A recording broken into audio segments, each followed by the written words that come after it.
What's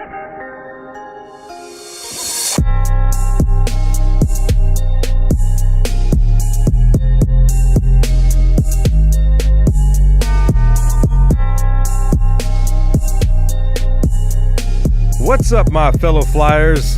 Welcome back to another week of FPV RAW.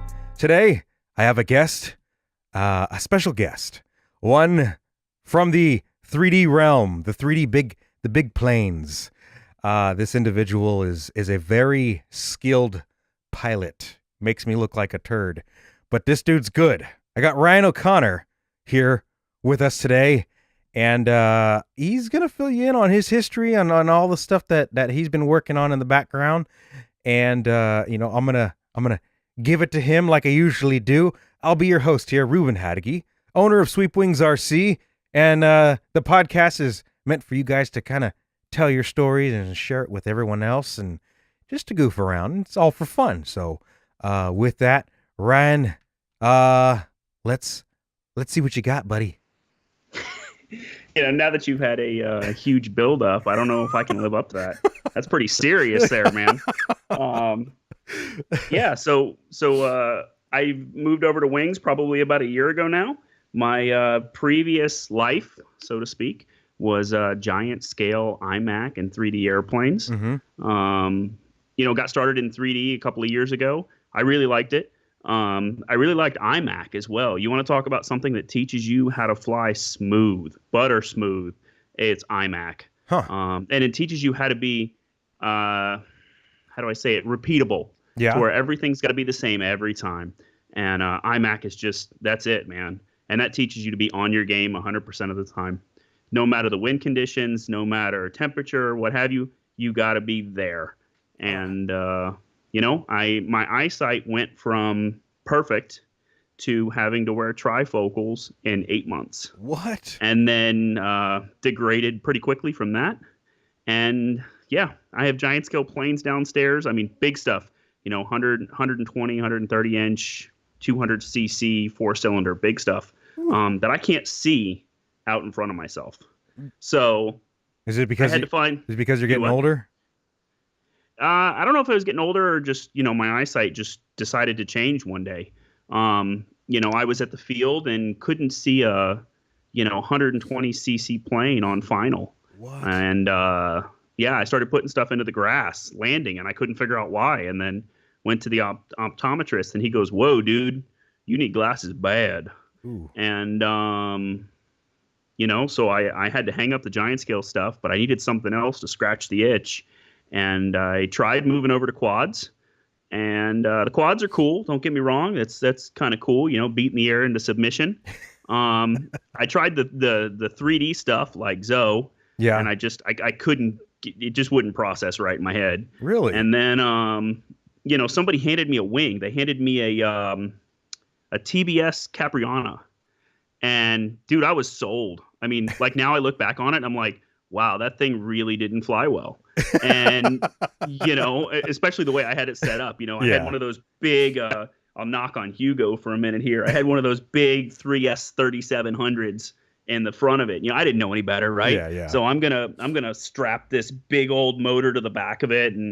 But that's, hey, I had enough experience. I kept it in the air, probably about my 5th attempt, and it took off from there, man. And, I love the wings. I love everything about them. I got involved with the FPV WRA here recently. Uh-huh. That's probably September, October, November timeframe. I don't know, something like that. Yeah. We just had our first real big, smooth event, to use your word, and which was CFL FPV. Okay. And that was fantastic.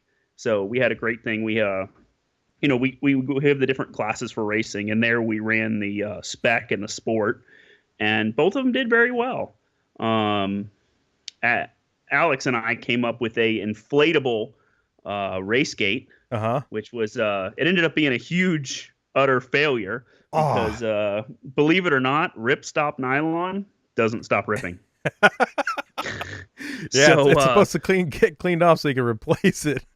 Yeah, well, listen, all right. Oh, So man. I had seen something on the Red Bull Air Race. Just stick with me and listen to this race. This is awesome. So I was like, oh man, we can do those Red Bull Air Race cone things, and then we can like the wacky wailing arm inflatable tube band. You know what I'm talking about? Yeah, yeah. We can cap one of those off, and then that could be the sides, and we'll fill it with like one of those bounce house blower things. Like we totally got this, right?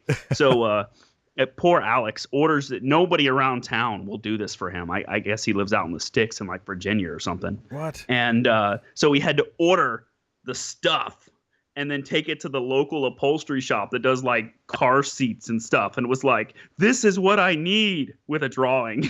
Oh, dude. and it worked. Yeah.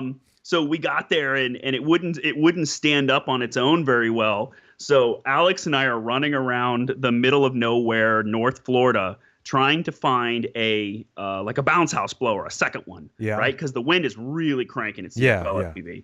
So we go to this party rental place and we're like, we need a bounce house blower. And the lady's like, well, I'll rent you a bounce house and you can use the blower. And we're like, okay, that's fine. Can I leave the bounce house here and just take the blower? They're like, well, no, you have to take the bounce house. Like, look, lady, I want to leave the bounce house here and just take the blower. Like, I'll pay for the full rental of the whole thing. That did not compute for. Yeah, they wouldn't do it. There was like managers involved and all kinds of stuff, and it just didn't work. So Alex and I are driving around the middle of nowhere, and he gets the idea. Let's use a leaf blower.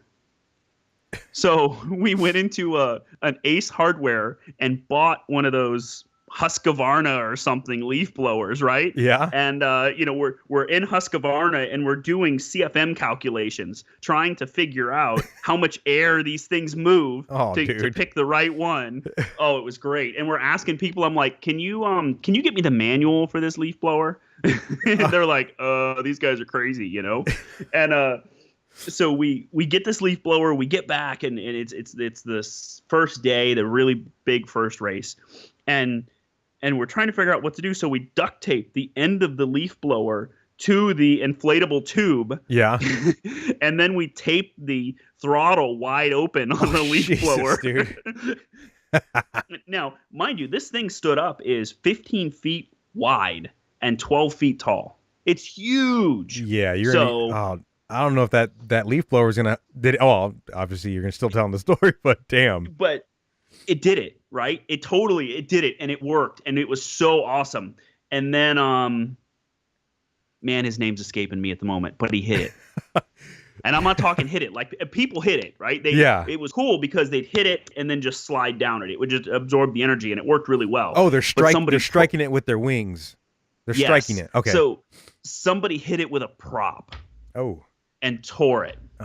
And so we're like, oh, it's okay. It's ripstop nylon, right? So we're out there duct taping this thing back together, and we get it half up, and then it was a mission. But anyway, now that I've told you all that, the new one that we're gonna have for Flying Circus here, I believe Flying Circus is the end of May. But for Flying Circus is made out of bounce house material. Okay. Yeah. So like the heavy rubber stuff. Yeah, definitely need that stuff. That stuff looks awesome. And a ton of duct tape. Or clear packing tape. Patch kits. Okay. From West Marine, for like inflatable boats, like dinghies. Oh yeah, that's totally what I'm going to use. And I saw a YouTube video on how to do it, so I am set. Well, that's going to be great because you're part of the organization, so you're going to need these equipment at the events, and you have to have them. Again, that stuff, like, I want to fly through it. It's just cool to fly through it. You can't get in trouble. You're not going to hurt any person's property. I mean, it's part of the events, but I mean, damn, that'd be fun. Oh, it's a blast, dude. Like, I'm not a big racer. I like flying the wings, but I want to help out with the racing more. So backtrack a little bit here. FPV WRA is made up of 3 people. Alex Grieve, which is the owner of Video Aerial. Tom McCullough, It goes by Art Guy on the forums. I know and Tom. then myself. Okay, cool. Sweet. So you guys, whoever's listening, you guys can track them down and and stalk them. Oh, please do. Please do. Tom loves stalkers. So give him something to talk about. But, the FPV-WRA is the FPV Wing Racing Association, if you want to use the full words here. Yeah, and remember, some of the listeners are new listeners, so if they don't know, we'll try to fill them in as best we can. Yeah, you got to slow me down if I get a little excited. I'm sorry. It's cool because it's an association for the pilots, right? Yeah. Because everybody was unhappy with how one organization or another was run. Yeah. So these guys, this is previous to me now. These guys got together and said, how can we do something for the pilots? Yeah. We want an event for the pilots. Yeah. And this was founded by me, or founded by those guys. I came in afterwards. Okay. Is Merrill part of it? Well, I believe Merrill left. Okay. I don't know the stuff that surrounds that. Okay. But I came in and they were trying to figure out how to do a spec motor and get the spec class nailed down. Okay. And I come from a background of racing go-karts. Okay. So the real fast turn left go-karts, which has a rule book. For a bunch of grumpy old men, it's got a rule book about 4 inches thick. And so I came into it from a different perspective than the other two guys. So I came in and said, these rules are crap. We need to fix them. Yeah. Which I have the finesse of a sledgehammer. So I might have hurt some feelings in the beginning. But you have to. You have to. You have to. But listen, the spec class got nailed down. We're down to, we have one spec motor. It's made by Cobra.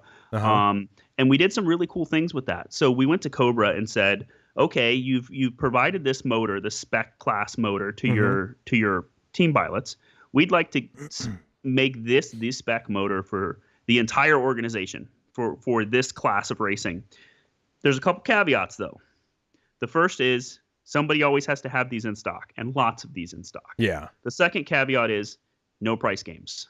The price is going to be X, I don't remember what it is off the top of my head, say $15, $18. And that's it. Perfect.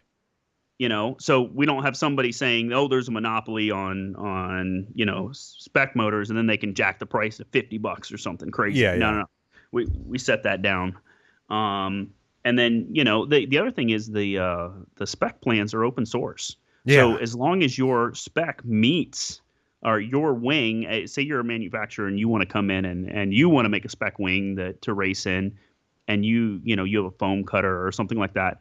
Listen, as long as you meet these specs, brother, you're racing with us. Yeah. So, whether that be fan fold foam or the stuff you cut your wings out of or what have you, listen, as long as it flies through, we are good to go. So like if somebody had like some blue styrofoam foam board and decided to recreate a spec wing with the blue core, and they have the ability to race with everyone. Oh yeah, they do. No problem. Okay. And actually, I'd encourage it, man. Yeah. It's a very simple design. We actually give you a range on things like the sweep. So, it's 12 inches plus or minus an inch. So, you can change that a little bit as long as you're inside that window. Yeah. We even give you the NACA airfoil number to follow. Okay. So, we really tried. Well, the cool thing about it is that Flying Foam is a pretty decent company that's been around for quite some time, and it's based in the U.S. And I was looking at them, and they have the spec wings for $30 for just the foam. And that's a pretty good freaking deal, man. $30, and then you can pimp it out. It's not just them. You can pimp it out however you want. Oh yeah. So TBRC makes one. Bass makes one. There's quite a few of them out there. Yeah, I don't make one. Yeah, you should. No, I don't want to. I don't want to. I would much rather buy it from Flying Foam, just get the cores, and then I'll pimp it out with whatever stuff I have here. But I was like, I don't want to deal with no one. That's why even starting out, when I heard all this stuff, I was like, man, I ain't gonna design a spec wing. I'm focused on the bigger boys, the big ones. Well, I was gonna say, you gonna come race the sport or the bigger ones, maybe the unlimited class with us? The unlimited for sure, because I want to pump 1,100, 1,500 watts of power, and That's believe it or not, that's where it's at. That's gonna be where the fun stuff is. The good stuff is what we're doing right now. But like, I want to hear those prop tips, just piss off the freaking air, just buzz. Breaking the sound barrier. Yes. Oh man. Yes, and then everyone's on the phone playing on their Facebook, and they're gonna look up and like, what the hell is that? That's awesome. That's what it is right there. Power. Lots and lots of it, brother. I'm with you, man. The sport class and the unlimited class is phenomenal. Yeah. Alex has really done a good job. He's got all this math behind how the course layout needs to happen to slow everybody down to the same speed or speed everybody up to the same speed. And he does a very good job at that. So one of the cool things about us is the courses are repeatable, very repeatable. We actually publish the courses and how to lay them out, which is awesome. Yeah. So, if you're a smaller organization and say you're 5 or 6 pilots and you want to get together and do some racing, brother, we got everything on the site to help you out. Oh yeah. Yeah. That's totally good. That's what we need more. Because all the other organizations really aren't focused around us wing guys, and like the multi GP is more like mini quads. Cause that's, mini quads is what everyone else is that's what they know. And, I'm glad, this organization popped up, and they're putting that foot forward and getting it started, and you're especially helping out, which is freaking great because your background is large scale, dude. That's what we need. I'm working on one of Jeremiah's the Stone Blue Airlines Ghost. Okay, you've seen those? Yes. Yeah. So I'm working on one right now. I got it downstairs in the lab, and it's got a big old hacker motor in it. And my goal here is the next unlimited race. I'm going to bring that thing to the unlimited race, and I'm going to show all you guys who your daddy is. Yeah, good luck. If you can fit 12S in there. Oh man, I just can't wait. I can't wait for the unlimited, man. Oh. Listen, my goal right now is 2 6S 1300s and series. Yep. Did you see the battery I showed you? Those smaller 6S batteries? Yes. Okay, good. Those are nice and small. But I wonder how long your flight would be. Listen, would it be able to race? That's what I'm shooting for, man. Spinning a little 6x6, a nice square prop or something crazy. You probably get about 2 minutes of 160, 170 mile an hour. Hold on, damn it. Hold on, go baby, go. I think I don't know if they're talking, but are they in the works of doing like speed runs, like have a designated speed run and see who can do the fastest, kind of like a drag race? I think that'd be pretty cool. At CFL FPV, they did a drag race between a wing and a quad. And, we don't want to talk bad about those quad guys, but they just couldn't keep up. Yeah, because then aerodynamics starts to be a key factor there. And, it's about as aerodynamic as a brick. Yeah, brick walls. It's not going to work. Although the GMC Cyclone was pretty damn fast, at short burst. Oh, hey, easy there. They called that one a brick. What was the twin to the Cyclone? The Typhoon. They had a Typhoon and a Cyclone. Yeah. And then they had like the Marlboro. Remember the Marlboro one? They did like 100 of them. No, I just remember lusting after that Typhoon like there was no tomorrow. Like that was it right there. That and Vanilla Ice. Back in the day, dude. Well, you look at how it was designed. Like it wasn't aerodynamic at all, and that's pretty much what a quad is. And it's a huge brick wall, but it had so much gripping power, like a quad. It had 4 claws. The all-wheel drive Cyclone and Typhoon had all-wheel drive, so it was just clawing. It didn't matter what the wind resistant was.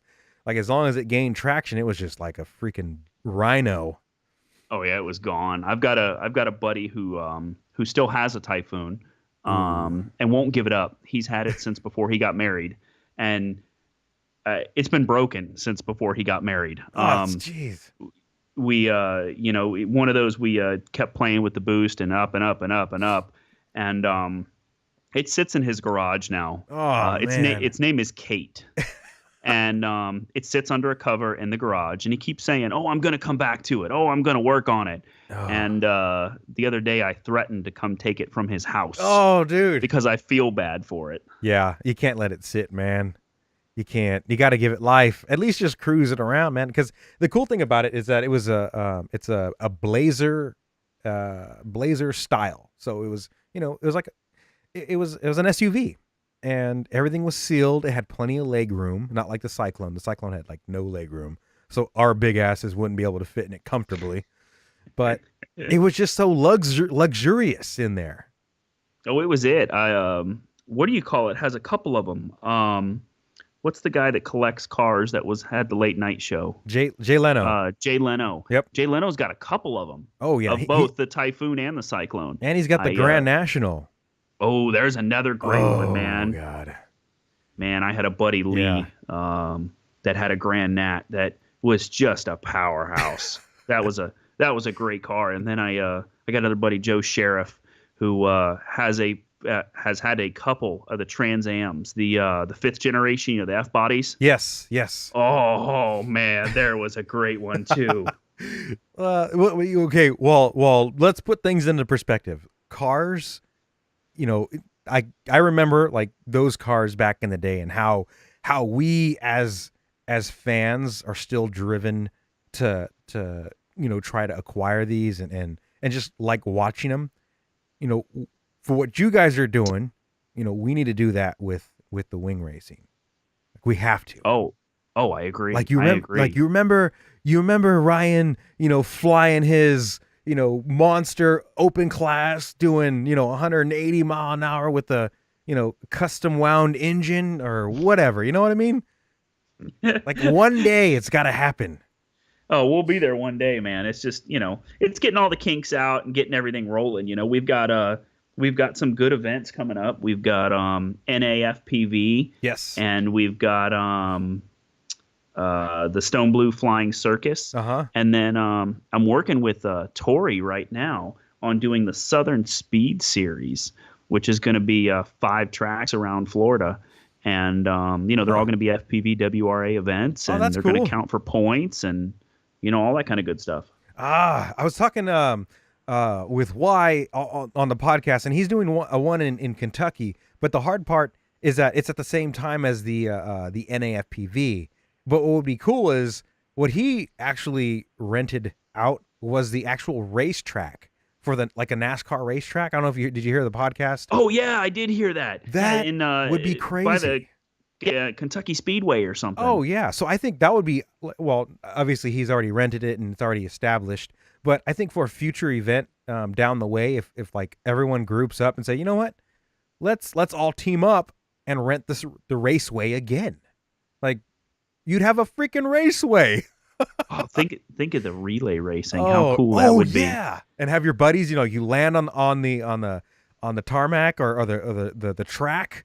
You race, and then your buddy runs out there. He's all safetied up. He's got the helmet and stuff. Swaps the batteries, launches again. They did a team race with multi-rotors at CFL FPV. Yeah, and the guys had on like full motorcycle like riot gear type stuff, helmets and they came walking in, and I'm looking at these guys like, man, you two look out of place. Like, something ain't right here, brother. Dude, they are armored up head to toe, and I'm thinking, oh man, the riot police are here. I'm gonna have to blame Joe Scully on this. This is his fault. And then I see what they're doing with the they're getting ready for the multi-rotor stuff, and I'm watching, and from a distance here, and man, they get going, and these guys are running out on the track while everyone else is running, and they're picking up these multi-rotors. Like, bravo to you, brother, because even armored up, I ain't going to run around them things. Oh, no. They are too fast and weigh too much, and you're getting smacked in the head with carbon fiber. Thank you. They'll find that one kink in the armor and get you. I bet they will. Unless you can make like a fishnet umbrella, or like Cousin It. Cousin It's got all that hair around him, or make like a suit of an armor, and then run out there, and that way it hits that. It slows it down and doesn't hit you. But, dude, yeah, anything like that is excitement. It'd be pretty cool.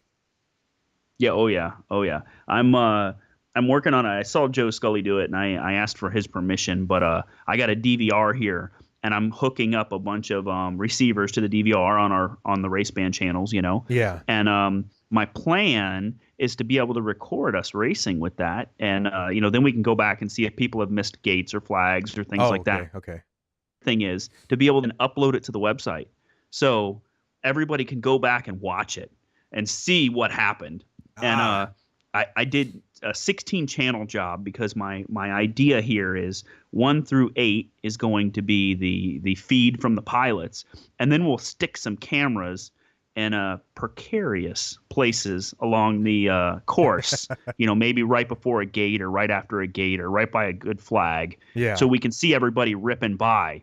And I got an HD DVR, so hopefully we'll be able to see something besides a blur. Would those the security cameras, the really high res security cameras, I think the only max you can probably do is like 8, I think. Yeah, well, that's what I got was Okay. the high res cameras. I only got 4 of them because I don't know Okay. how well this is going to work, Yeah, yeah. But as long as we can slow down Shelby or Hugo or one of those guys, we'll be all right. But we're gonna have to slow them down a little bit because I think they might be too fast for the camera. Or mount like a GoPro, like looking up at the base of the flag, so we can just like look and then you just relay the video. But that might get expensive. But hey, you know what? Organization needs something like that. A designated eye. A designated something. Oh yeah, I mean, it's cool, and these guys are ripping, dude. In that sport class, man, and what's really cool was in the sport class, it wasn't one manufacturer. It was Anubis from Vass. It was the Hardcore 44. Uh-huh. It was a home built job. I mean, they're as long as you meet wattage, Yeah. brother, and size, you're flying. Oh, You're yeah. flying in the sport class. Well, yeah. So That'll be cool. oh, it was cool, and everybody was real tight together. It was some good racing, man. Man, it was some good racing. That's actually pretty cool because, I mean, if you think about it, not one manufacturer, had the upper hand. It was just, it came down to the pilot. It's always going to come down to the pilot. And I think that's what people are going to be attracted to. They're going to get their favorite pilot out there and they'll be like, oh yeah, he's going to do it. And or that kid who's in the background listening or just kind of like checking everything out, and he's like decides to make his own. He's like, I think I'm gonna hang with the big boys, and sure enough, and that's what it was, dude. Like this kid, I say kid, I'm sorry if I offended him, but he works for Jeremiah at Stone Blue. Okay, and he comes out there, and I'm looking at him, and I'm thinking, man, this is he might be quick. We'll see, and I was thinking the guys are just going to dog on him because he was in the same round with Alex, Shelby, Hugo. I mean, he's in the same round with some fast boys, and this is double elimination, so you're going to go home. Yeah. And, dude, he beat them all. What? I smoked them. Smoked them. And well, see, look at think about it like this. I didn't know. Like, I don't know. These are good stories. Like, I didn't know that. I thought Shelby and Hugo were like top dogs all the way around. And for you to say that, some guy with just a home built wing. He was rocking an Anubis, I want to say. But here's where it gets really good. So he smoked them, and I walked. That's funny. I walked out there, and everybody went through watt checking in the beginning. You had to meet an X number of wattage requirement. Yeah. I want to say that's 850, but don't quote me on that because I might have had a couple beers. And we so after there, I said, all right, I'm impounding. This is after the finals, and the scores weren't official yet. And I grabbed everybody's plane, and I said, all right, boys, here's the twist. Everybody's plane's impounded. Go charge your packs. Everybody gets to go back through watt testing. Oh, good. Good. And that way you couldn't pull some sneaky stuff or anything like that. If you're pushing steroids through your system, you definitely got to piss test the athletes, man. You got to make sure you don't want to be putting in the fucking little sneaky little bits of NOS down the intake, and they all got to play fair. Exactly, right? So I'm going to throw a twist in it every now and again, and yeah. And well, we had one person fail wattage. Really? One person was using a cut down prop.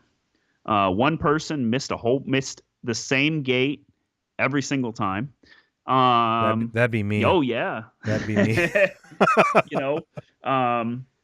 But I've got to say, it was a learning event, and everybody came out of there with smiles, and everybody came out of there saying, I can't wait for the next event because, again, I want it to be level. Tom wants it to be level. Alex wants it to be level. Everybody wants it to be level for the pilots. It is a pilot's organization. So we are going to keep the playing field level. Yeah. And we're going to make sure people don't do things that cheat. Oh, wait. Because let's go back. So I remember you said they cut down the prop. So are you not supposed to cut down the prop? No.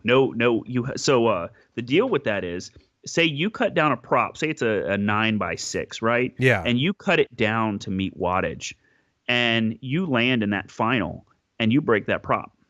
How am I going to test your wattage now? Oh. Well, couldn't you have? You'd have to cut two identical props, or just. That'd be tough when you go on the spot and you're like, damn it, all I have is these props. I got to trim them down. So you'd have to make sure you'd have to get retested for sure. Exactly. Yeah. And then who says the props are going to be the same? So we made the rule. This is after the event was over, but we all got together with all the pilots and said, here's the rule: no cut down props, because then we can't repeat. We can't do the same thing. So if you Gotcha. If you were in the top 3 in the final, right? Say top 5 in the final, and you were on the bubble, you were spot number 4. And spot number 3 landed and broke his prop, and I couldn't retest him. But you knew he was faster than everybody else. Mm-hmm. What do we do? We're in a pickle. Yeah. So would they have to bring in? Let's just say the motor that they picked for their sport class worked with a specific prop. Would they be able to bring, say, a handful of the same props that they cut down to where they just meet wattage? Would they be able to show you, be like, look, I cut them down. I brought backup. Let's put it that way. I brought backup. Would you retest them to make sure to verify it? Negative. It is box stock props. Gotcha. Okay. So box stock. So sport class, you have to have in the package. No messing around. No messing around. Okay. Because then there's always a million vendors at these events. Plus, you're gonna have backups in your bag, right? Yeah. So if you're in the top 5 in the final and you make it to the final, you make it in the top 5, expect to be wattage tested. Yeah. Oh, that's going to, you know what? This is going to bring out a lot of other prop manufacturers. Well, pick your flavor of props, right? I like APC.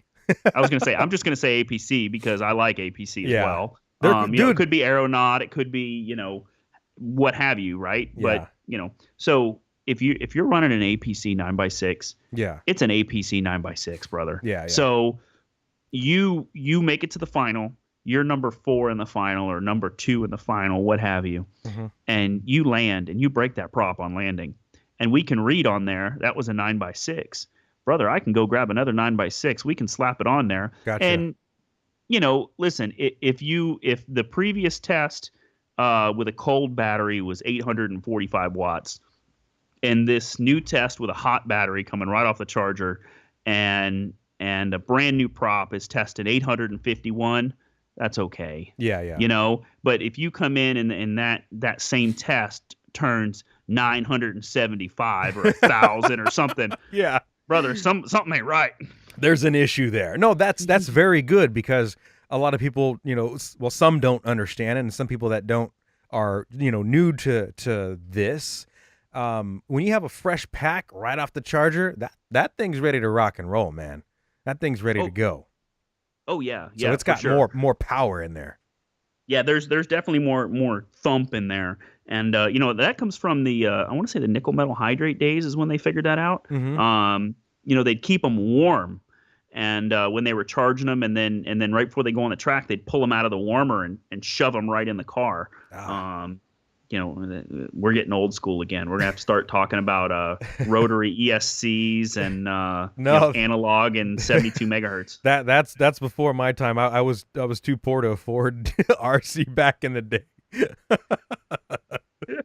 I couldn't afford that stuff because I remember how expensive it was. It was a grip. Oh yeah, it was expensive back in the day. I had one car. I had a Traxxas Bandit, I want to say. Boy, I beat the snot out of that thing. And I grew up in the sticks, so for everybody that doesn't know, I'm a native conch, which is probably not a term you've ever heard of. Fill us in. So my wife is a native conch as well. We were her graduating class had 15 kids, which was the largest ever. Ooh. My graduating class had 12 kids. Oh. Yeah, to give you an idea how small this place is. Jeez. So I lived in Isla Mirada, which is those little dots south of Miami. Okay. Native conch means you were born there. So I was born there. My parents were born there, and my grandparents moved there in the 40s or 50s. I don't remember which. Damn. That's back in the woo. Yeah, talk about a small town, right? Yeah. And my grandmother and my mother were both postmasters at the post office. And it's funny, our wedding picture, my wife and I's wedding picture, is us holding hands in kindergarten. Oh shit. If you're gonna reach in the Wayback Files, brother, there's the Wayback Files. So damn, that's crazy. Way back. We totally sidetracked. Everyone's like, "What? Yeah. What the hell? What the hell? How did that happen?" Got sidetracked. All right. All right. Well, shoot, man. Fill us in some more. Are you so? Let's go back to that humongous. This new contraption that you got for your race. Like, fill us in the viewers. You have this large, this bounce house material. What is so it? The gate. The gate of death. Yeah, the gate of doom, right? The gate is a tricky thing because once you look through the FPV goggles, things change. Colors are sometimes hard to see, and so we had to be real specific about the gate. And man, we made this thing dark as night. It was just black ripstop nylon, and it came out really good. So once it died, the horrible death, we kept trying to revive the thing all weekend. Yeah. At one point, I was out there with a torch. Oh. And I'm trying to burn the edges of the ripstop nylon to make it seal. And then I took one side of it all apart so I could reach my hand through with duct tape, and I'm duct taping the backside and pouring CA glue on the front side, and then slapping more duct tape on it. Like, I really wanted this thing to work, and it didn't work. It kept every time we blow it back up, it'd work for 5 minutes and it'd rip more, and then man. So you guys have a better one coming in? So we have two better ones coming in. We have So we did that for the sport class and up. Can we talk about it? I mean, is it still top secret or what? No, we can talk about it. Okay, now. cool. Okay, and then the spec side, we just had that flexible PVC stuff, and then put pool noodles over it, but it was still really hard to see. Yeah. So we've taken so the new gate is made out of bounce house material, and we had some really. So what we did is they're expensive. I don't know if you know the price on them, but they're $900 or so a piece. They're very expensive. But we went and called up some of the manufacturers that support us and said, "Hey guys, if we put your logo on this, would you help us offset the cost a little bit?" And so now we have these beautiful spec and sport gates, both inflatable, both made out of bounce house material, and I got to give a thank you to the people that jumped in and helped us with them, because let's just say I could build a dozen wings for the price of one of these gates, and very nicely equipped wings. Oh man. Oh yeah. So Cobra Motors jumped in there, Ready Made RC, Strix, which is again Ready Made RC, Stone Blue Airlines, APC. I mean, just these guys jumped in and said, pretty much no questions asked. Dude, we want to help with this. This is awesome. We want to be a part of it. So we have this big gate, which is again 12 by 15. Yeah. And then we have the smaller one for the spec class. Okay. And and they're durable. We talked about that a couple of podcasts ago about having a designated race event, center, like a just an actual race center, which would be pretty cool to see. That way, all these big contraptions, these big gates can just stay there, and then when it's time for the race, you just roll them out. They don't have to travel far. You don't have to like relay them and stuff. And like Flight Test had these big old huge cones, and I posted on my Instagram like those big old like guys, like the paragliders were flying next to them, and they're these tall, that's what those were. Yeah, that's them. Yeah, I might have been Instagram stalking you a little bit, I gotta admit. But they were, I don't know how much they are, but I know the actual marathon gates. I think those are Andre in Canada. He does the podcast Flight Test After Hours. He's like, yeah, they're about this much, and they're like $3,500. I was like, oh shoot! But again, if you're an organization, that is going to be your bread and butter because your logo is front and center, and it's big. So we did these big flags too. The teardrop looking flags that everybody does. Yeah.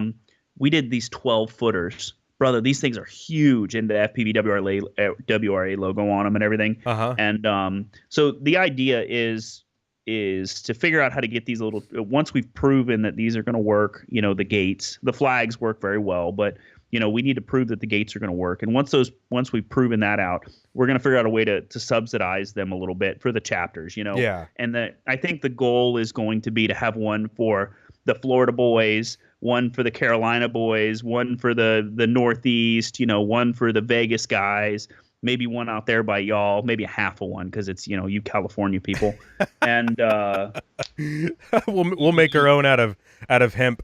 It'll be a hemp flag. Yeah, there you go. It'll be hemp and smell kind of funky, but we're all right with that because it's California people. But that's going to be the idea in the beginning, at least, because then we'll be able to move them around where they need to be because they're not small.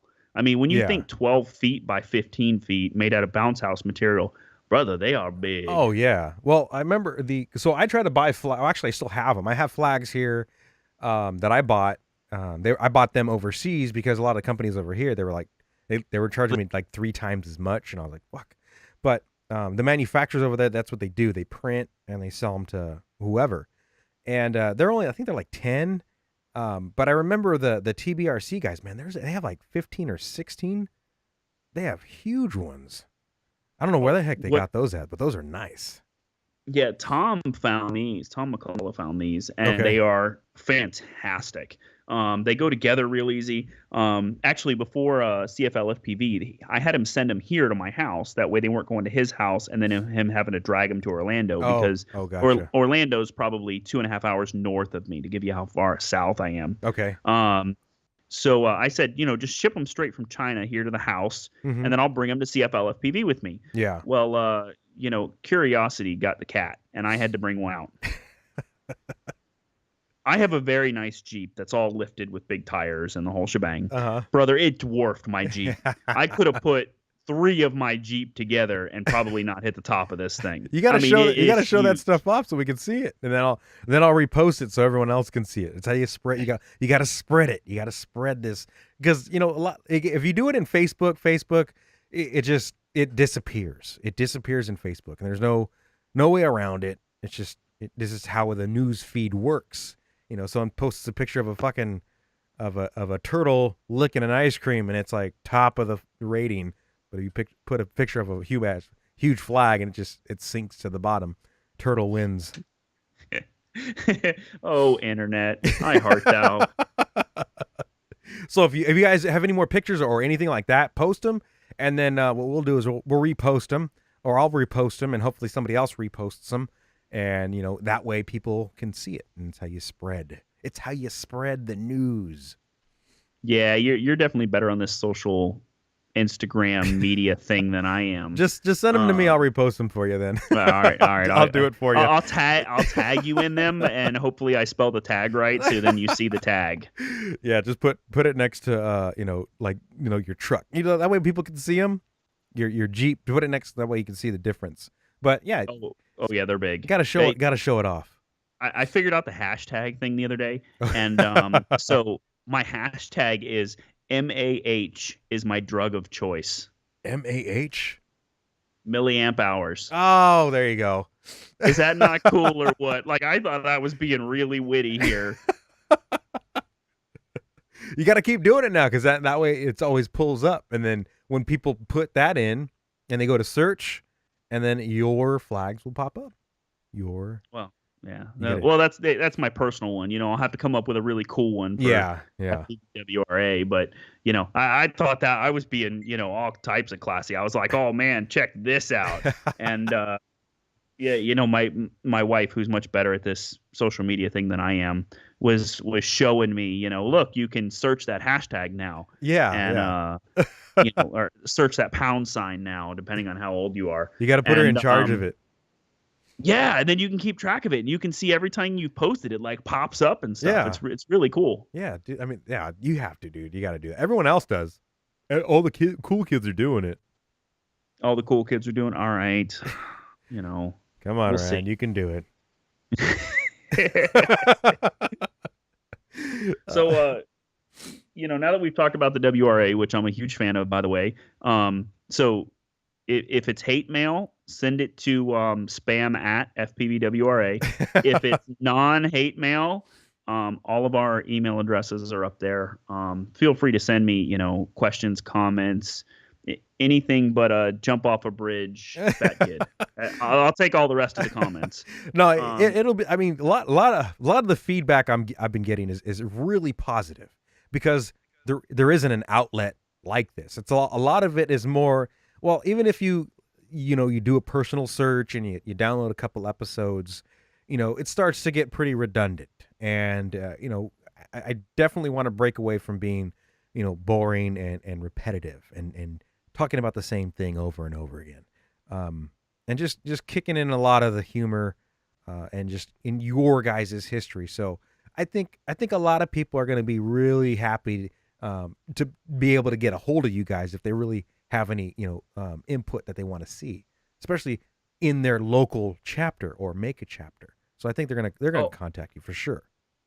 Oh, I'm down, and I am down to help anybody out. Like if if you're lurking and have a problem with a wing or don't understand how to get something flying correctly or something like that, call me. Send me an email. Send me a Skype. Send me a smoke signal. Something, brother. I will be there and help you. What's your Instagram? My Instagram is Wreckin' Ball. WRKN_BALL. Okay. And then the actual FPVWRA has your guys' emails there too. Is it a .com or .gov or It's FPVWRA.net. .net. Okay. What is that? Nancy Echo Tom? I heard you in the background. Yeah, she's giving me a hard time. It's what she's good for, right? Like that's what mine does. I have to say, regardless if she was standing in the room or not, I won the wife lottery there because she puts up with my hobbies and I put up with her. So it works out well. Yeah. There's a definite balance. You're a dad, I'm a dad. You learn that there's a balance you have to maintain there. And sometimes they let me upset the balance a little bit and get away with it. Well, it's definitely not a bad hobby. I mean, it's totally positive. I mean, you're outside, you're getting sun, you're mingling, you get to go to these locations, and you're in the mix of technology. So it's not a bad thing. Yeah, that's a good point. Yeah, I deal with technology so a lot of people don't know this, but I'm a software architect. Ooh. You're like the key maker? Yes, I'm the key maker. I'm a big fan of patent work. So, when you start talking about cloning things, I get itchy. Um, We're gonna want to know about that too, so we'll go back to that one. yeah. So, I'm a big proponent of pay it forward and helping everybody out. Cause there was a time when people helped me out and that really made in the hobby, and that made a really lasting impression on me. And I try to do that now. I get stuff from sponsors. I got to give a thank you to the people who make this possible. Jetty, a Spirit Tech, Tail Dragger RC, MKS servos. Even you, Ruben, hooking me up with wings and stuff. I can't say enough good stuff. And when sponsors give me stuff, 9 out of 10 times after I've flown it or tested it or maybe stuck it in a pine tree once or twice, I like to give it away. Yeah. And I like to go to the field and find the kid that might not be as privileged or might, whatever, and go to him and go, yo, dude, here, man, I'll hook you up with it. Here, just, take it and remember one day, pay it forward. That's all that matters. Oh, yeah. And dude, we have some of the coolest kids at my field. So my home field is West Del Rey. Yeah. Like the singer Lana Del Rey. Yeah. West Del Rey. All right. So we've got this kid, Kobe Canton, who is an incredible 3D pilot. He holds the radio towards his feet, like pointed straight down. Oh yeah, and I've seen that. And that's how he flies. Yeah. And he is awesome. We've got another kid coming up, Michael Landa, who is phenomenal as well. Great iMac pilot. The kid is phenomenal as an iMac pilot. Yeah. We've got Michael Abrera. Some people will know him from Horizon Hobby. Okay. He's the jet guy. So when you see these really cool videos, you got probably a 50-50 shot. That's him flying a jet in there. And dude, he does these passes with these big old turbine jets, and it might be 30 miles an hour, and he's scraping the flaps, dude. The gear's tucked up. He's coming by, and he's got to be 4 inches off the deck. Oh, that's precision right there, dude. Yeah, and then the next pass he comes by, he is full pouring the coals on that thing, wide open, inverted, coming right by you. Do those guys have any interest to joining the FPV market? Are they interested, or are they just line of sight dudes? They're just line of sight dudes. I've been trying, because they would make some incredible pilots, man. Oh yeah. So, yeah, the jet manufacturer Elite Aerosports is right here by me. So, they're always out there testing jets and stuff. And the guy that owns it, his name's Pablo. And dude, another incredible pilot. These guys are just line of sight guys. But I was out at the field one day watching, and he was flying this thing, and it was having issues. You ain't catching me flying that thing, first of all. I mean, these things are $20,000-$30,000. These are not cheap rigs, right? Yeah. And they're throwing these things around like they're ragdolls. It is incredible. But so Pablo's got this thing, and it's off to our left side, and it's at probably 1,000 feet, right? Yeah. And you hear the engine pew, and I'm going, oh my god, there's no way he's going to make the runway. There's no way, this thing is going in the dirt. Yeah, it's got too much speed for the landing. Yeah, it's either not going to make the landing if he dumps the flaps now, or it's going to overshoot the thing if he doesn't dump the flaps. Brother, he came in inverted. Made a pass through the runway, came out towards the trees around, gets lined back up with the runway again. Mind you, this thing's at full stall at this point. Oh, shit. And he's still at about 50 feet. He dumps the flaps, comes in, touches down, beautiful 3-point touch, and then puts the brakes on and stops the thing in front of him. Like he planned it. See, that... I'm like... I just stood in awe. I mean, like I had to pick my jaw up off the ground. I thought this thing was for sure going to end up at a yard sale. like we were going to be picking pieces of this thing up for a month. What's the saying? They always leave a trash bag inside a balsa airplane. So when you crash, the bag's already there. You can just pick it up. Yes, and that's how you know how bad of a day it was, right? If it was a one trash bag or two kind of day. Oh, yeah. But you know, so the field I go to has just incredible pilots at it, and man. I think that's what has helped me stick with the sport a whole bunch because you know when I'm feeling bummed and you know I'm like, oh, I don't want to. Heaven forbid, I got to fly my Ranger today, or well, you know, I bitch, but I probably have 30 wings down there. So, you know, I think it's more of I came to the field with the wrong battery today kind of thing. Yeah. And, you know, I just sit and watch. And it is incredible to watch some of those guys. And then we're working on trying to get the field next to us. The county owns it. The county's okayed it.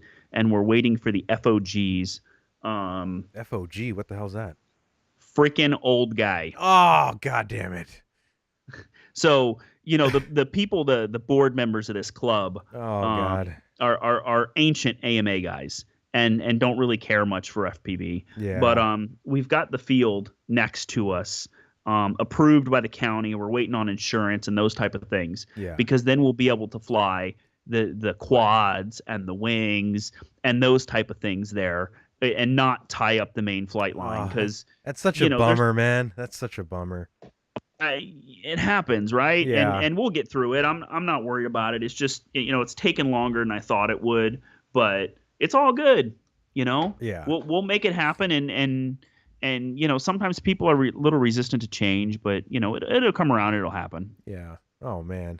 Yeah. That's we need more stuff like that and more people who are open up to this new hobby, and just to understand what I mean, because it's a positive hobby. It's not a negative hobby. It's like we're not there getting doing drugs and getting super jacked up, or we're flying and mingling. What's wrong with being jacked up like a spider monkey on Mountain Dew? Well, you could be jacked up on Mountain Dew. That's fine. You got tons of caffeine. I was gonna say I'm a caffeine junkie here. I will freely admit said problem. Oh man, yeah. Stuff like that. It's stuff that we need more events. We need more events to happen. We need. I would want it to happen a little bit faster. That way, everyone's more familiar with it. And they're not so intimidated by it. I'm trying. Yeah. I really am. I'm really trying to push this whole thing forward the best I can. Right now I'm not racing. One, because I suck at it. But two, because I don't think it would be right to have me racing at the moment when I'm making tech decisions. Yeah. It's just it would get to a gray area, and I don't want that for our sport. I want our people to look at our sport and go, man, those guys got it right. Yeah. Those guys are where it's at. Because I really think we've got a shot here to do really cool things with wings. Because like you said earlier, when you look at the quads, yeah, they're kind of cool. But man, somebody rips the throttle on one of those big wings, and everybody stops what they're doing and looks. Yeah, exactly. And then they can see it. Yeah. It's not a 4-inch quad with Godzilla motors on the thing running 6S. No, this is a 60-inch wing at 120 miles an hour. Oh well, like the video from Hawaii. That was one of the reasons why I really wanted to take it, and I made the investment to ship my 12S Behemoth out to Hawaii. To show these people, this is what we need to see happen. Like, we need to see that. And it was 12S, it was a monster, had a full-size GoPro, full telemetry, no return to home. The echo in the video of the motor. It was 150 miles per hour. It was 10 pounds, 60 inches. Huge. And nobody I said that back in the day, but I'm like okay guys, I'm ready for you guys to start doing something. I did it already. Here it is. Let's get more guys out there doing this. But I don't know, man. I'm still waiting. I'm waiting by the Bayside. Well, that's the problem, right? If we could get you out of California or whatever they call that thing, and you'd have much better chances. You know, if you move, what is it, 4 hours east of you? That's the LV Wingnuts crew, and those guys seem to have it going on. They get lots of races in. I know, it's just too hot for me, man. I'm a puss. I'm not gonna lie. It's 115 degrees at nighttime is not my thing. I hate the heat. Oregon would be cool. Oregon would be nice. Doesn't it rain there all the time, or is that Washington? Well, I mean, if you go by like the border of California and Oregon, or California or Oregon, I think Oregon, Nevada, around there, like just, you know, that little spot where it's like, you know, not too bad. But yeah, man, it's too hot. It's way too freaking hot. I don't know how they do it. Whew. Move to Florida. No, Florida ain't bad. Florida's sinking, dude. Florida's going into the ocean. Listen, California is going to break off and fall into the ocean way before Florida sinks into the ocean. Okay, we're a swamp. It's going to happen slowly. I'm out of the drop zone over there. It's mainly the Bay Area. The Bay Area is going to go first. I see those videos of Richard flying those quads at the fault line. Yeah. Dude, those are incredible. Like, I wish I had. Like, I own a bunch of his quads. I'll probably never get rid of them because I like the way they look. What multicopter builder? What's his company? MB Multicopter Builders. Okay, cool. But yeah, dude, those things. He goes like surfing pretty much through the San Andreas Fault and stuff. Dude, it's so awesome. Like a good landmark. I watch these videos and I'm like, oh, look at the talent. I don't have that talent. Well, what do you guys have over there? Like, what is out there in your location? Swamp. No way. A lake. So I'm more towards the middle of the state. Okay. But that being said, I am still in the no-fly bubble when our current president comes to town. So I am that close to his house. Shoot. Yeah, so, you know, he's been here 3 weekends or 4 weekends in the last month. Really? So, oh, yeah, he has a 30-mile bubble around him that's a no-fly. What? And I was going to test the no-fly. No, you know, thinking like I can stay below the trees and no one's ever going to notice. And then I realized that that was F-16s that just went screaming over my house. And then the next day I find out it was for a Cessna that was just outside the bubble but wasn't checking in on the radio. And I'm like, yeah, that's all I need is to have one of my wings connected via Dragon Link that's capable of going here to said house and back, and a bunch of black cars showing up. Well, no. That is not me. I am not for that. Well, I think they can ping your UHF signal. It's actually a sport. It's like, I don't think they call it like a fox hunt or whatever, but that's fox hunting. Yeah. I didn't know they can do that, but I was like, holy shit. So if you do power up, they're like, all right, let's hunt. Oh yeah. So one of my lesser known hobbies is I'm a ham radio guy. Mm-hmm. So my KM4ZZW. You're gonna get spam calls right now. Oh, come on, bring it on. Oh, not right now because this is recorded. But when I do upload it. Yeah, so everyone knows I hang out on the 20-meter band. There you go. But yeah, you know, the ham radio thing is really cool, and that really opened up a lot of doors for me with FPV, because then I could go Dragon Link, and then I could go 1.3 video, and you know, I like experimenting.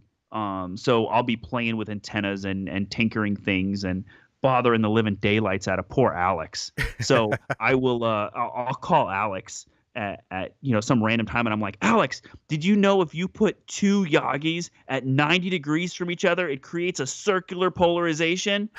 And he's like, shut up, noob. Like, oh. He's like, I tried that 5 years ago. That's old. You know? So he sent me an antenna the other day. It's called a biquad. It looks like two boxes turned sideways stuck next to each other. Yeah. But okay. So it's an old antenna. It was used back in the day. We used it for long range back in the day. Well, it was originally used for Wi-Fi. Mm-hmm. So the Wi-Fi hacking guys were big into that, but they took Alex took this and modified it for 1.3 and gave it to me and was like, here, try this. Mind you, my current setup for 1.3 is a pepper box, Yep. a Skyhammer, connected to a Clearview XLR. You went all big on that one.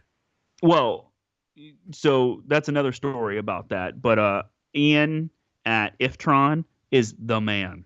So I had 2 of the RPV Yellow Jackets, which was the previous to the Clearview. Yeah. And smoked them. What? And how'd you do that? Yeah, they just ran one after the other, dude. We're sitting in my shop. I was testing stuff, on an airplane. I had just put a vector in it or something, and I was making sure the video worked. Yeah. Both of them smoked within about an hour of each other. What? And so I fired off this email to Ian asking how I can return them, and get them fixed and whatnot. And he says, well, where'd you get them? I said, Ready Made. He said, okay, open tickets up with Ready Made, and Ready Made will send them to me. Don't worry. They're covered. It's not going to cost you anything no matter what. But, this sounds like an internal issue. I said, okay. So I shipped them off to Ready Made. Ready Made shipped them to him. I got brand new Clearview XLRs back. Oof. Those are expensive, dude. Those aren't cheap. They are not cheap, but the video, woo! Yeah. I've got Connex here, and the Clearview looks as good as the Connex. Connex, whatever you want to call the thing. Yeah. I don't have the super high end one. I have the middle of the road one, the Pro or something. I don't have the really good one. I have the older one. Yeah. But dude, and what's cool about the video is it uses both antennas. But anyway, so now that I've gone off on a tangent about that, I'm sorry, Alice. I'm wandering a little bit down the rabbit hole here. So back to this biquad thing, right? Yeah. So I've been using a pepper box with a Skyhammer, and it's been working really, really good. But Alex is like, try this biquad. Dude, we'll measure this in miles. Uh-huh. Let's say it's greater than 3, but less than 10. And it stayed line of sight, by the way, the whole time. Mm-hmm. It never went above 400 feet, and all the safety precautions were taken. I had a spotter. Oh, of course. And all that stuff. But on 400 milliwatt, I was in the dirt following roads on 400 milliwatt of 1.3 with this biquad antenna. Those antennas are just punching through whatever is out there. I mean, they're good antennas, dude. Good, really, a really good ground station antennas will save your butt every freaking time. And then having good coverage is even better. Oh, yes, I agree. Yeah.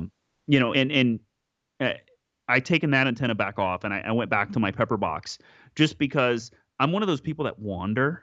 So, I like so the pepper box does 180 degrees wide of coverage. So basically, if it's in front of you, brother, you are in range. Oh yeah. And it's 60 degrees wide. So I have this thing stuck on one of those camera tripod shindigs. Oh yeah. And it's way up high, and it's just straight. Like it's not for shooting up in the sky, and it's just straight. Yeah. And man, on 400 milliwatts, I just go and I go cruise, and I go until the Clearview starts. It's got an alarm in it, so it'll pop up on the screen and start telling you, you got low signal, and then it does this beep beep thing, man, and then I'll look up and I'll realize, whoa, I am way too far away. I need to turn around, and then I'm going, oh, I don't have enough battery to get back. Oh, this is going to be interesting. On 400 milliwatt. I mean, we're not talking 1 watt. We're not talking big power. Yeah. It just, man, what a difference, 1, good antennas make. Yeah. And 2, the right setup makes. The right setup, definitely. I mean, well, guys always ask her, like, well, I want to do long range, and I'm like, dude, you have to trust your system first, and you have to practice in your area before you start breaking out. Obviously Ryan is, he's a rebel, but learn your spots and get familiar with the landmarks. And wandering will get you in trouble. It will get you in trouble. But oh yeah, let me tell you. So we have these wildlife management areas. So Yeah. I'm obviously in the middle of the state. So out west, so the park that I take off from is the farthest west thing that you can get to in this area. Uh-huh. And it's farm fields all past it. Big sugarcane fields and tomatoes and potatoes and all that kind of stuff. But past those is wildlife management areas. Okay. Let me tell you how nice that warden is when I show up and say, I need to find my lost drone. Here's the GPS coordinates. I last saw it. They don't care too much for that. Really? They don't say, come on over. Yeah. No. It is not come on over. It is 45 minutes of dissertation and yeah, it doesn't end well. So and I've also found that don't fly during hunting season, because if you crash over there and you got to walk and go get it and you disturb some poor guy's hunting because you're trying to find something that is beeping and squawking and flashing lights, they really don't like that. I don't think I'd be walking around with dudes with guns out there in the freaking middle of the field.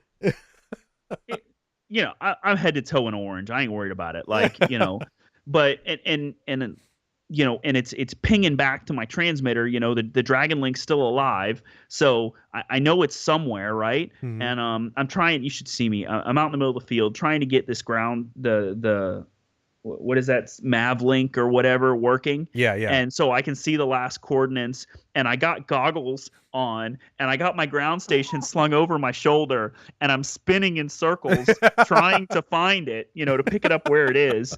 And then I pick it up and I'm writing down GPS coordinates with a pen on my hand, and then I'm trying to look those coordinates up in Google Maps. Oh, dude. compared to where I'm at. Yeah. That's one hell of a gutting adventure, dude. That's a good way to get lost. Oh, I did. Oh, man.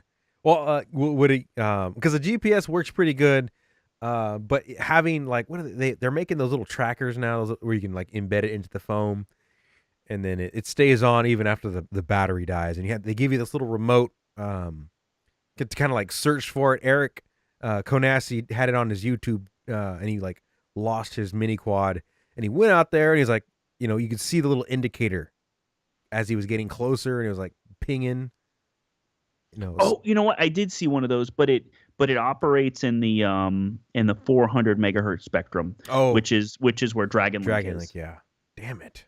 Huh. I wonder how that would work though, because Dragon Link is 433, 432 around there, and it jumps to.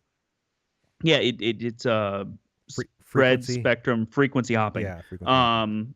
But yeah, it's right there now. Supposedly, Dragon Link's got something built into it that'll do the whole beacon thing. Yeah, it has a beacon.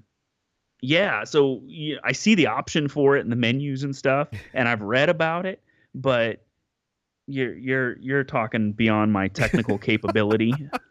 You gotta go. You gotta go on the forums and ask him, how do you set this up? I haven't seen any videos on how to do it.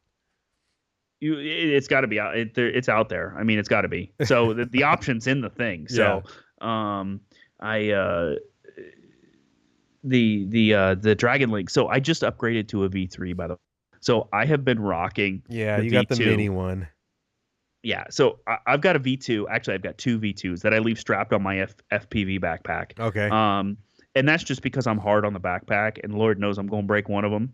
And since I strapped two, I've never broken one. So it's an insurance policy, right? Yeah. If I only had one, I'd break the one. Oh yeah. But I finally upgraded to a V3 Slim, because I've been buying those new micro receivers, and they're backwards compatible to the V2 and all that. Yeah. And how are you liking it in terms? Is it lighter?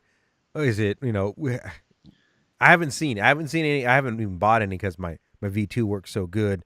I haven't even looked at the smaller ones. So I upgraded only because I'm trying to get this ground link, Mav link thing working, which I have been a horrible failure at. But the weight, I couldn't tell you because, again, I fly Jetty. So the Jetty controller is milled out of a solid block of CNC. I Then they know. put a You're so carbon spoiled. fiber. Oh, I am spoiled. Listen, Such a nice remote, man. Roller ball bearing Hall effect gimbals. Oh god, they are smooth. That is like the top, the cream of the crop type of remote. It's just it's so classy. It's so classy.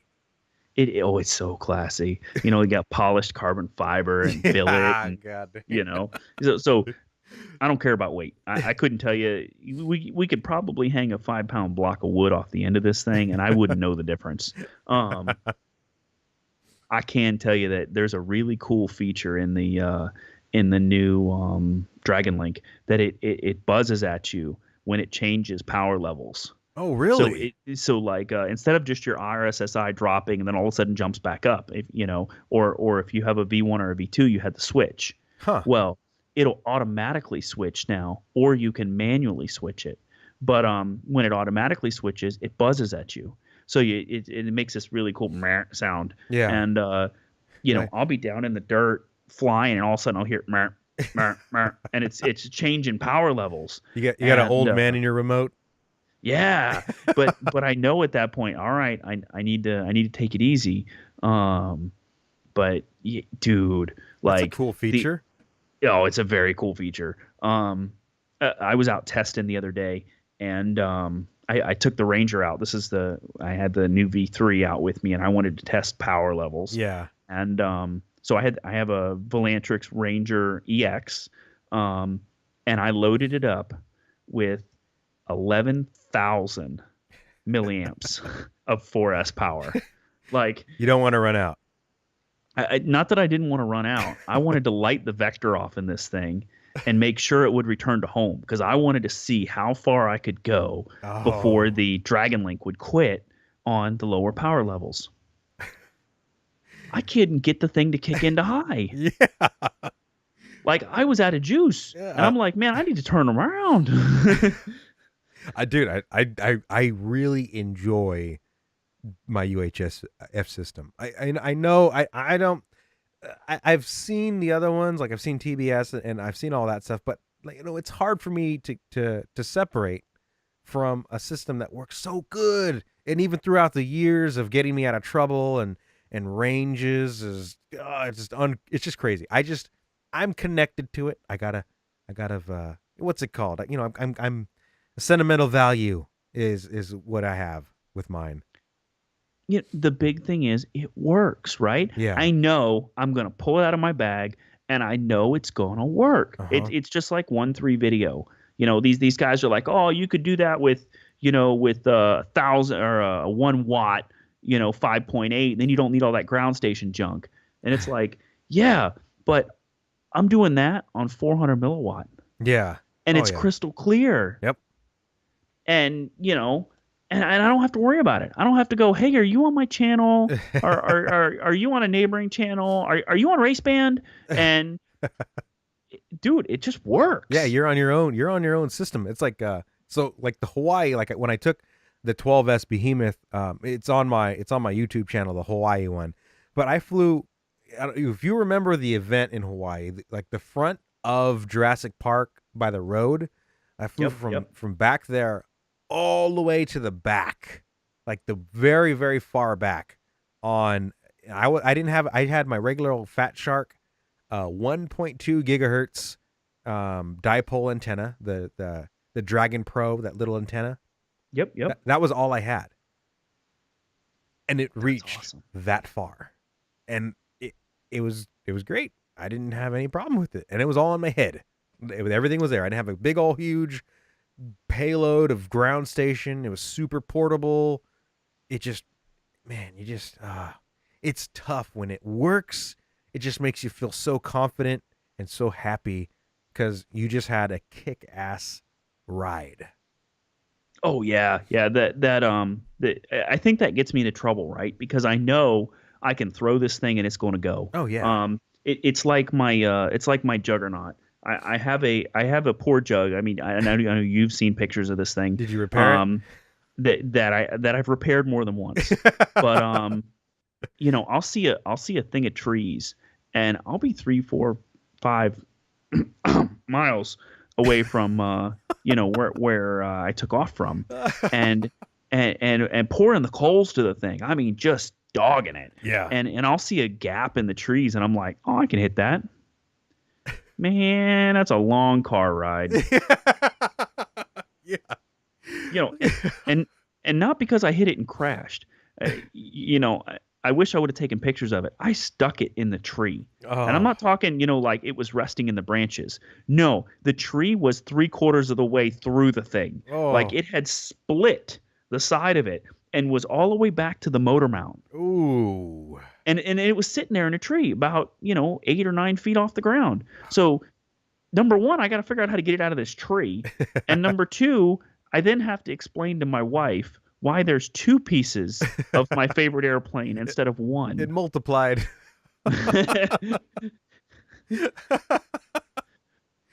Oh, see, I mean, well, those are your adventures, right? Those are your stories, and it's fun when you have a good system and you're just exploring.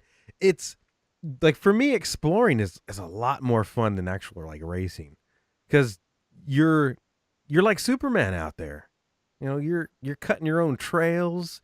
You're a pathfinder. You're just, you're one with your craft, and you're just enjoying the scenery. And, sometimes you hit a tree. Well, more times than not, you hit a tree. So what I'll do is I'll take off from my normal spot, and then I usually just make a slow, nice sweep hand turn to what would be the right, which would be the south of me, and then I'll pick up some of those farm roads, and I'll just follow those farm roads because there's nothing out there. It's fields of whatever is growing for the day, and I'll just follow these farm roads and just cruising 6-8 feet off the deck. And to me, that's it right there. I am as happy as can be. And then, then I'm, after usually a minute or two, I'll start, let me try that a little faster. Oh. No, we need to go a little faster. No, let's go a little faster. And before I know it, I am wide open, ripping down some road in the middle of nowhere, and realize I don't have enough battery to get back. Land on the road, or land next to the road. Another funny story. You're not quite down the rabbit hole, but we're getting close. I was flying. I was ripping and hit LVC, and I wasn't too far away. I was just on the other side of the fence, and there was a bunch of farmers over there, and I could see they were watching me, and so I was getting faster and faster and faster, and pegged LVC, and the thing, the vector then went all kinds of nuts. Your low voltage. Low voltage. LVC, low voltage cutoff. Yeah, for you guys, for the listeners. So, the motor starts pulsating, and it doesn't want to stay in the sky. And I did everything I could to get it back to me, and it just didn't happen. It ended up on the far side of the fence. But, I came down gracefully and parked her in the grass. And by the time I got over there was a farmer and probably 6 or 8 hands over there. And I come walking up, and man, I was expecting to just be blasted. And you're too low, you're too close to people or something, even though there's, I wasn't close to him. Yeah. And he said, man, I got to shake your hand. That was cool. And, that's good, man. And then I'm like, you thought that was cool, brother. I got to put you behind the goggles. Oh, yeah. So now I carry a screen with me, a 10-inch monitor it's got a little hood on it and everything. Yeah. And I leave that plugged in because people will randomly come up to me at the park and they're like, hey, are you flying that with the goggles on? And I'm, yeah, look at the monitor. And I this last weekend, on Saturday, I had 2 kids come running up to me with their dad, and are you really flying that through the goggles? And I said, yeah. Do you want to see? And he said, oh, yeah, definitely. And so I pointed him over to the monitor, and I said, watch the monitor, and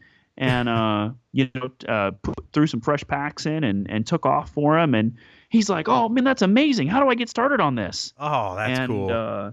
I mean, that's what that's what the sport needs, and so I showed him and gave him a couple links and gave him my Instagram and said, I'm probably not the best person to follow on Instagram because it's mostly pictures of my dogs and my kids and the occasional airplane. Yeah. But here, and if you've got questions, reach out to me. And sure enough, the guy bought a Bixler. Ah, cool. And is learning how to fly. Dude. He's hit me up a couple times this week, and here I am when, and he's asking me what kind of goggles to get, and I'm like, oh yeah. See, this is one of the things that I love to push, and one things that I wanted to kind of share with everyone else is, getting those new people to come and get you, and because they're curious, they don't know what you're doing, they have questions, and for you to help them out, that's even better, and directing them into where to get these sites. Bixler is a Hobby King brand company. Yes, they do clone and knockoff, but this guy is a new guy. He has probably a budget that he's working with, but he's enjoying, and just to get started, it's, dude, that's freaking priceless, man. That's so freaking priceless. Oh yeah, he hit me up and he was asking about the Tiny Whoop, and I said, that's an Inductrix. It's made by Horizon, and then he had questions about that, and I helped him out with that, and I said, but stay away from those quads because they're kind of sticky, and people really don't like them. No. I did the best I could to keep him steered towards wings because those are way better. Yeah. Oh, yeah. But he asked if he could FPV the Bixler, and I said, well, yeah, sure, man. We could figure it out, no problem. Yeah. So we chatted about that for a little bit, and he's like, well, you gonna be out here next weekend? And I'm going, yeah, buddy, I got him hooked.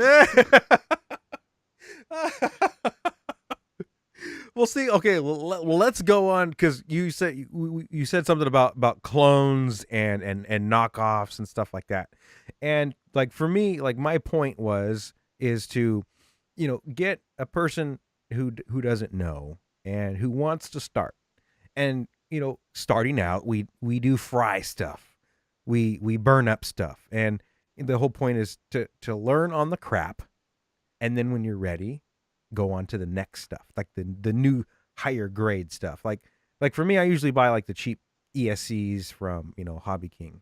Turnigy brand. I don't know if Turnigy is a knockoff, but they're just like a smaller, it's their own company. But when I buy Castle brand stuff, it's kind of it's a hit in the freaking sack, and so but they make good quality. They do have nice features on there, but I know better. And when I do want good quality, I do get and fork out the money to get those name brand stuff. So yes and no, right? So yeah. I do have a Turnigy ESC. As a matter of fact, I got that because of you. That was the one you had recommended with the Juggernaut. Yeah. And I bought that and the recommended motor, and it worked well. Mm-hmm. It did. I didn't buy your recommended servos because I can't stand those servos. They just make me twitch. Yeah. You wanted the nice ones. Listen, MKS for life, brother. How much are those? How much are those? Because I keep hearing them, but I've never priced them. They're a little pricier. I mean, it depends on what you get, but you got to remember MKS has stuff all the way up to 800 ounces of torque. Damn. Yeah, I don't know what you'd do with that in a wing, but oh, good lord, that's the MKS 777 HV. That's the throw down. That's the throw down the anchor in case you're going too far. Just drops the anchor, deploys it. Yeah, and it just holds on for dear life. But the Castle stuff is I have Castle in almost everything. Yeah. I'm a big believer in Castle. One, because I've been around the hobby so long, and Castle's been around so long. It's one of those name brands, right? It's like it's like Spectrum. Yeah. But Castle's done a really good job keeping their head above water, even with the shifting market and all that kind of stuff. And they really do make bulletproof stuff. Yes. Yes. And the couple times I've managed to nuke something, it's always been my fault, number one. And number two, No. Castle support has taken care of me. Like, so I put an airplane in the water. This is a giant scale airplane. Okay. 12S, Ooh. big airplane. Put it in the water. Ooh. It was overpropped. I knew it. I pushed it anyway, and it died. The back didn't die. The motor died. It seized up. Fried the ESC. This is a 120 HV, big Castle unit. Yeah, and when you run the big scale, you have a standalone power system that powers your RX. Correct. Okay. Yeah, so there's a RX power system. Usually it's 2 packs. They're redundant. And that powers just the RX and just the servos. Yes. And then you have a separate system, usually very high voltage, that does just the motor. Correct. So I seized the motor, locked it up. Ooh. And it in turn popped the ESC, which in turn put the whole kit and caboodle in the water. So I sent it back to Castle, and I sent the BEC back to them as a Castle Beck Pro and a 120 HV, and didn't say anything. I just sent it back to them with the form and my credit card number on there. And the tech from Castle called me, and he says, "Man, these got wet. We're gonna have to fix them." And I said, "Yeah, I know." And he said, "Okay." I said, "It's my fault. It's okay." And he goes, "Please tell me there's a good story." and I told him the story of what happened, and he laughed, and he says, "All right, we'll get them out to you." and I expected to get the bill to see the charge on the credit card, and they showed up, and there was a note in there, and they were inside a Ziploc bag, and it said, "Don't get these wet." Keep it dry, sucker. So, I got to give a shout out to Castle there, because number one, they took care of me.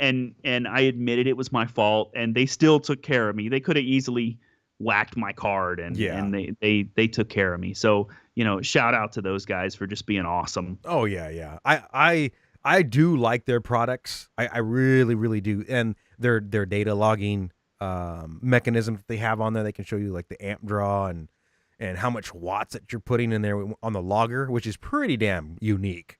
And no other company out there, I think, really has it, especially in the Chinese market. It doesn't exist, and it's just really cool. It's a bulletproof. They have high voltage systems that are really, really nice. But man, they're really nice ESCs. And it hurts to buy them. I mean, they're expensive. Yes, it does. Don't mistake it. I mean, they are money. It's like another Vector. Like, man, I really need that new Vector. Yeah. I needed that mini. I needed 4 of them. I also needed to pay the mortgage. So the mortgage won. Yeah. Of course, it better. It's there's some really good vendors out there. There's some really good product, and I'm a big person to stand behind those products, because there's lots of engineering time that went into them. Yeah. It's like I was talking to a guy probably this is probably 2 months ago now, and he was asking for a new wing and what he should go with. And I did the normal. I said, I've got a Juggernaut here that gets flown probably 4 times a week. I've got a oh, good Lord, I have so many wings. This is bad. It's okay. You can just say Juggernaut. So, I've got a whole pile of wings here, and send him links to the stuff I fly all the time. And, well, I don't want to pay that. I'm going to go buy from Hobby King or from whoever. And I said, that's fine, but realize the price, the cost of materials is probably only $20. And I said, dude, it's not the cost of materials you're paying for. You're paying for the time and the effort that went into developing these airframes. Oh yeah. These guys got to eat too. I mean, you got to realize that, the Rubens of the world, the Chris Clicks of the world, the Alexes of the world. I mean, these guys have put hours and hours into these airframes. Yes, they're only, say $30 or $40. I'm making up a number because I don't know here. No, but in materials, that's about right. It's it goes into about that much. It doesn't cost that much. But let's put me into perspective. I'm one person. I don't have a shop. I don't own a shop. I don't own a team. And for me to develop this, like it has to be worth it to me, right? Like I bring you a product that doesn't fail in all the other aspects like the other Chinese manufacturing companies do.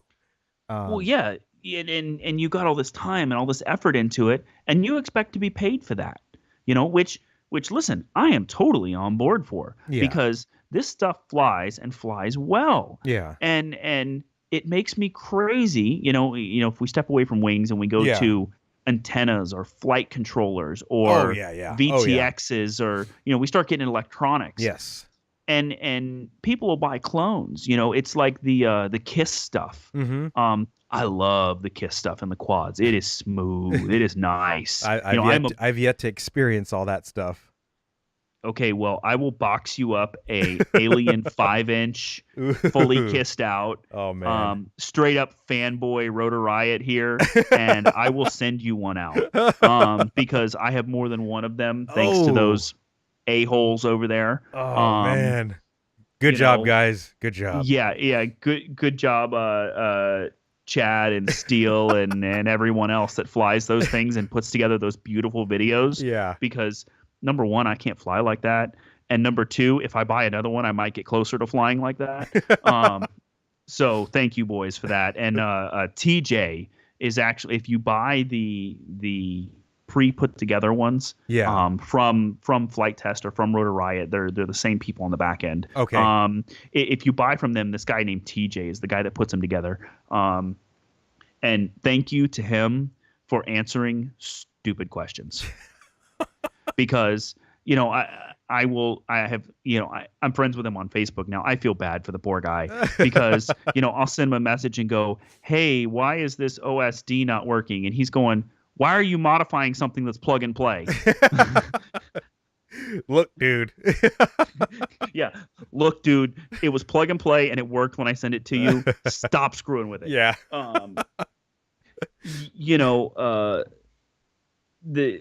So back to the cloning stuff now that we get down another rabbit hole here. Yeah. But so a guy at the local field over here the other day brings a Martian 2 or something. Uh-huh. And he's like, "Oh man, look at this. It's an alien."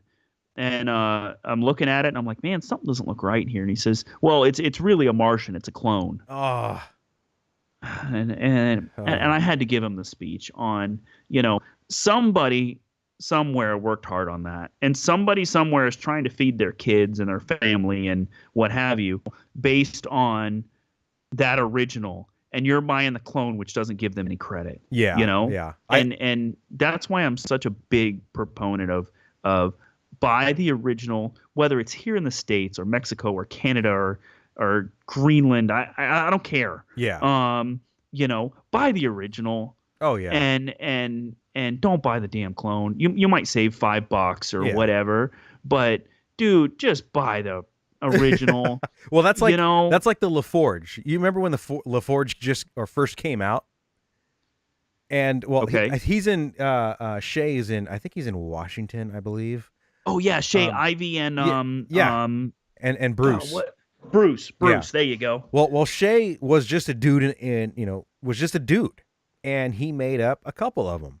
And I was following him on Instagram, and I'm like, dude, I've been dreaming of this apparatus for years, like not years, but like for a long time. There had to have been a diversity system that is super fast and versatile that just plugs into your goggles. And there's got to be something out there. And I remember seeing Immersion, like a prototype sneak video or picture of one with the 2 antenna plugs. And I was like, what the hell is that? But Shay had, he used the open source code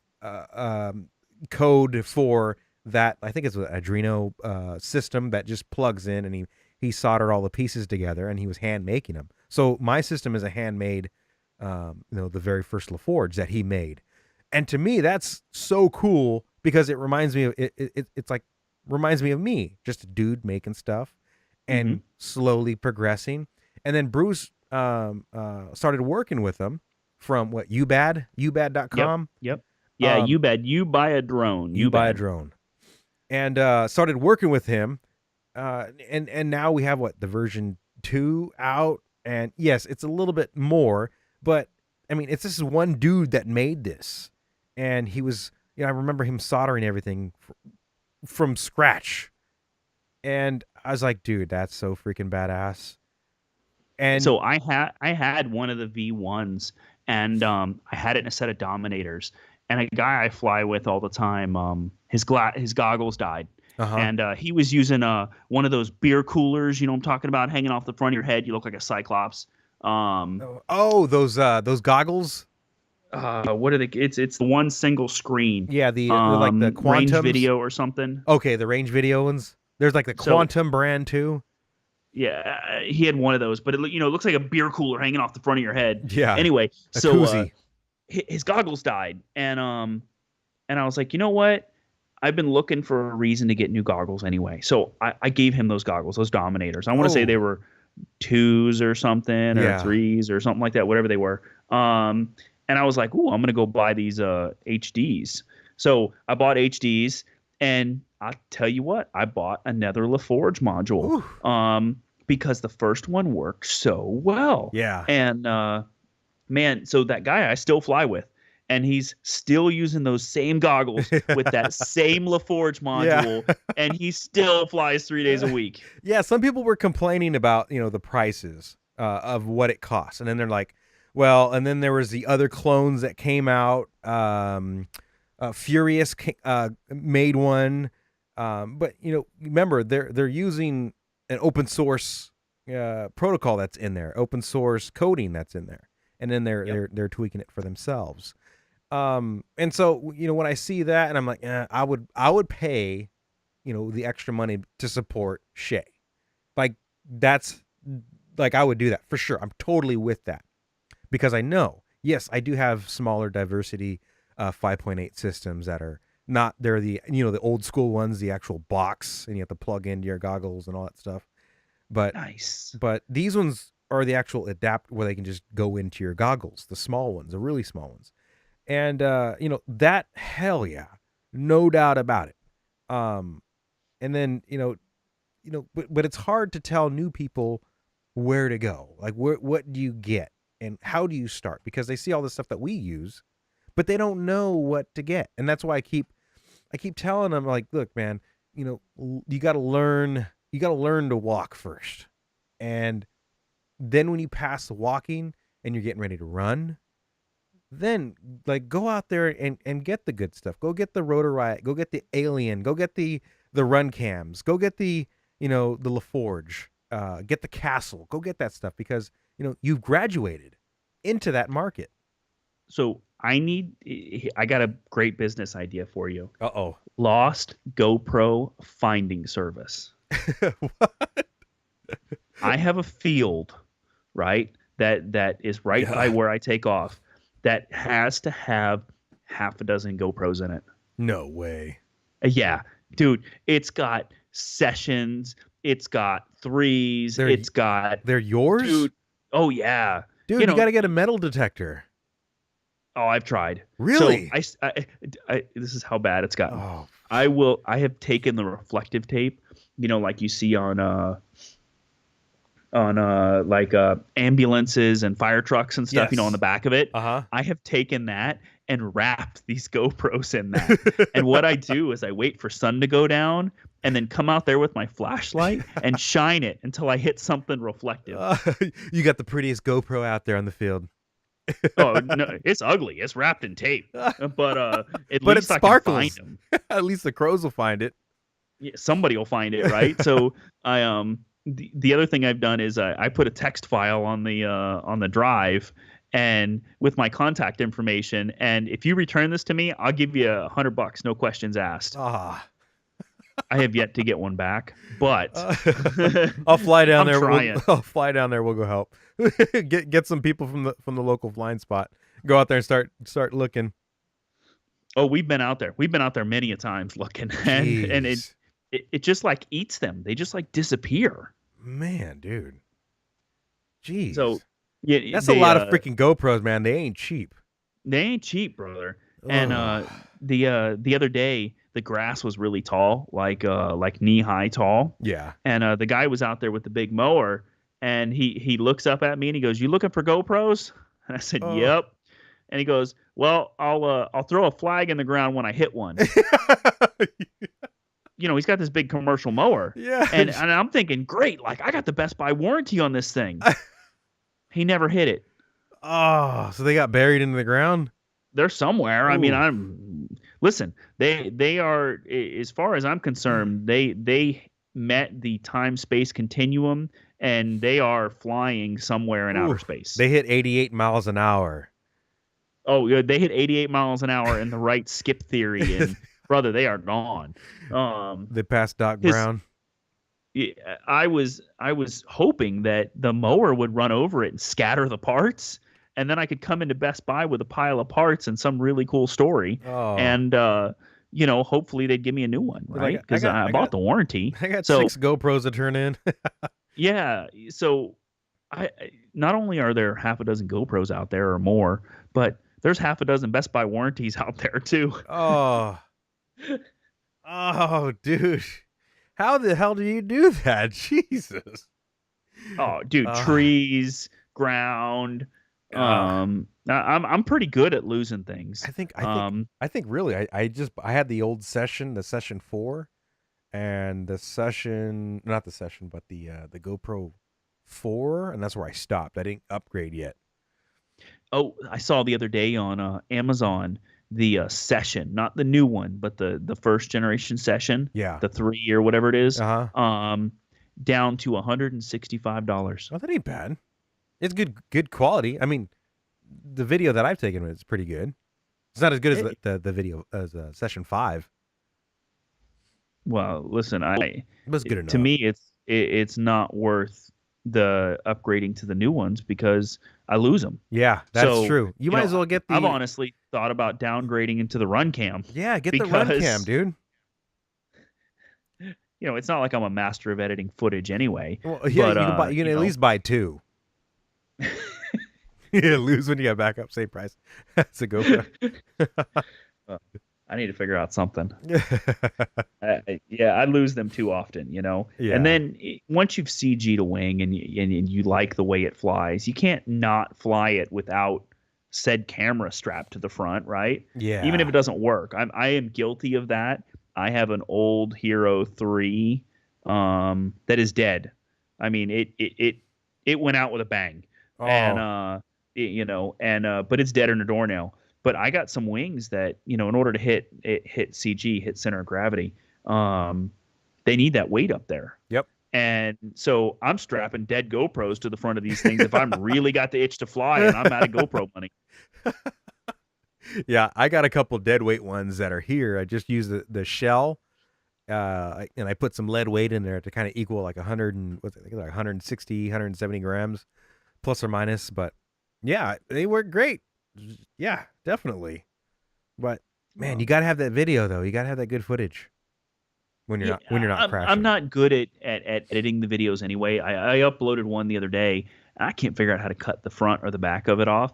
So there's about 5 minutes of me scratching my foot and trying to make sure my antennas are on and those type of things before the video even gets really, before I even take off. Well, because that just takes practice, dude. You got to keep doing it over and over again. I mean, that's how I started. And I mean, I'm still not the best. Like I don't know how to do all that fancy stuff, but I can cut it and then, fade and all that stuff. But you just got to keep doing it. And it's practice. It just takes time. We got to practice.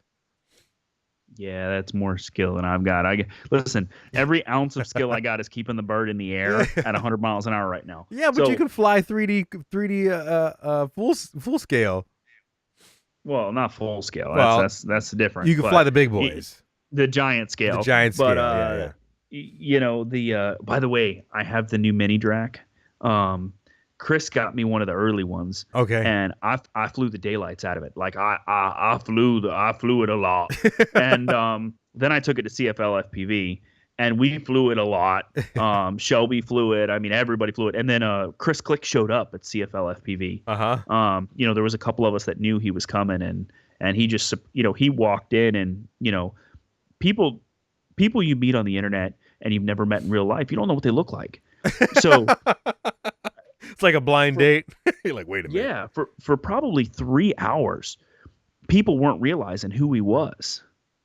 And it's fantastic, because a couple of us know what he looks like. Yeah. So we were in on it. But dude, I wish I would have had a camera. When people, you see the light bulb come on and they realize who he is, and they're like, "Whoa." Like dude's an OG in the business, right? Yep. It's the same thing for you. Like if you showed up and you just started talking to people, and if they didn't hear your voice, it wouldn't be too much of a giveaway. But no, that's usually not the case. and they're just another dude, and then all of a sudden they're like, "Holy crap, that's Ruben!" Like, man, I usually sign hide. my arm? Like, I got a Sharpie, man. I usually hide. I'm just like sitting by the sideline and I'll watch. I'm like, oh crap. So I flew that mini Drac. I flew the beans out of it. Oh, and man. then he sent me the one I pre-ordered, and so I started building that one now, and I'm building a little different than the first one. Yeah. But the first one I gave to my buddy Matt over here in the Tampa area, and I said, dude, it's already got Dragon Link, it's already got 1.3. You want to put a 4S5000 right where the marks are in the thing, and don't put any reflex in it, zero the surfaces, and go for it. And he's like, well, what do you mean? I said, just go for it. Just launch it 3/4 throttle. Go big or go home. He's like, well, what if I crash it? I'm like, dude, it has lived through CFL FPV and me dodging trees. It'll be all right. There might be some tape on that thing, but it'll be all right. Yeah. And had nothing but good things to say. He's like, you were right. It flew good. My only tweak about it is it doesn't slow down well. Yeah. But that's airfoil design. That's not a big deal. And that going into it, Yeah. But 110 miles an hour, full tilt. Yeah, it's cool because it's a modular aircraft. And it's small. Or wait, did you keep it modular or did you glue it all together? Like keep it solid? No, it's modular, brother. Okay. I want to be able to throw it in the back of the Jeep and go for it. Yeah. My new thing lately has been throwing a wing in the Jeep, and then I'm out there with all the Jeep guys out in the middle of the state in some park, or we go exploring a lot, and we'll get out to these levees in the middle of nowhere, and I'll be like, you know what? I'm gonna fly a wing from here. Boom, fire the thing up, wait till it finds GPS, and then I'm like, yes, set home position, please. Yes. And then toss that juggernaut or that flinch, toss it off and go. Yeah. And man, just go cruise, and it's somewhere you've never flown before. You probably won't fly again, and just cruise. You're not hauling ass, but you're keeping just above the trees and just looking, just exploring, dude. It's so much fun. So a lot of people don't really realize it's fun to explore. It's great. You're up there, you're floating, you're just cruising. You're like, what the hell is that? Do a circle around it. You're like, oh, okay.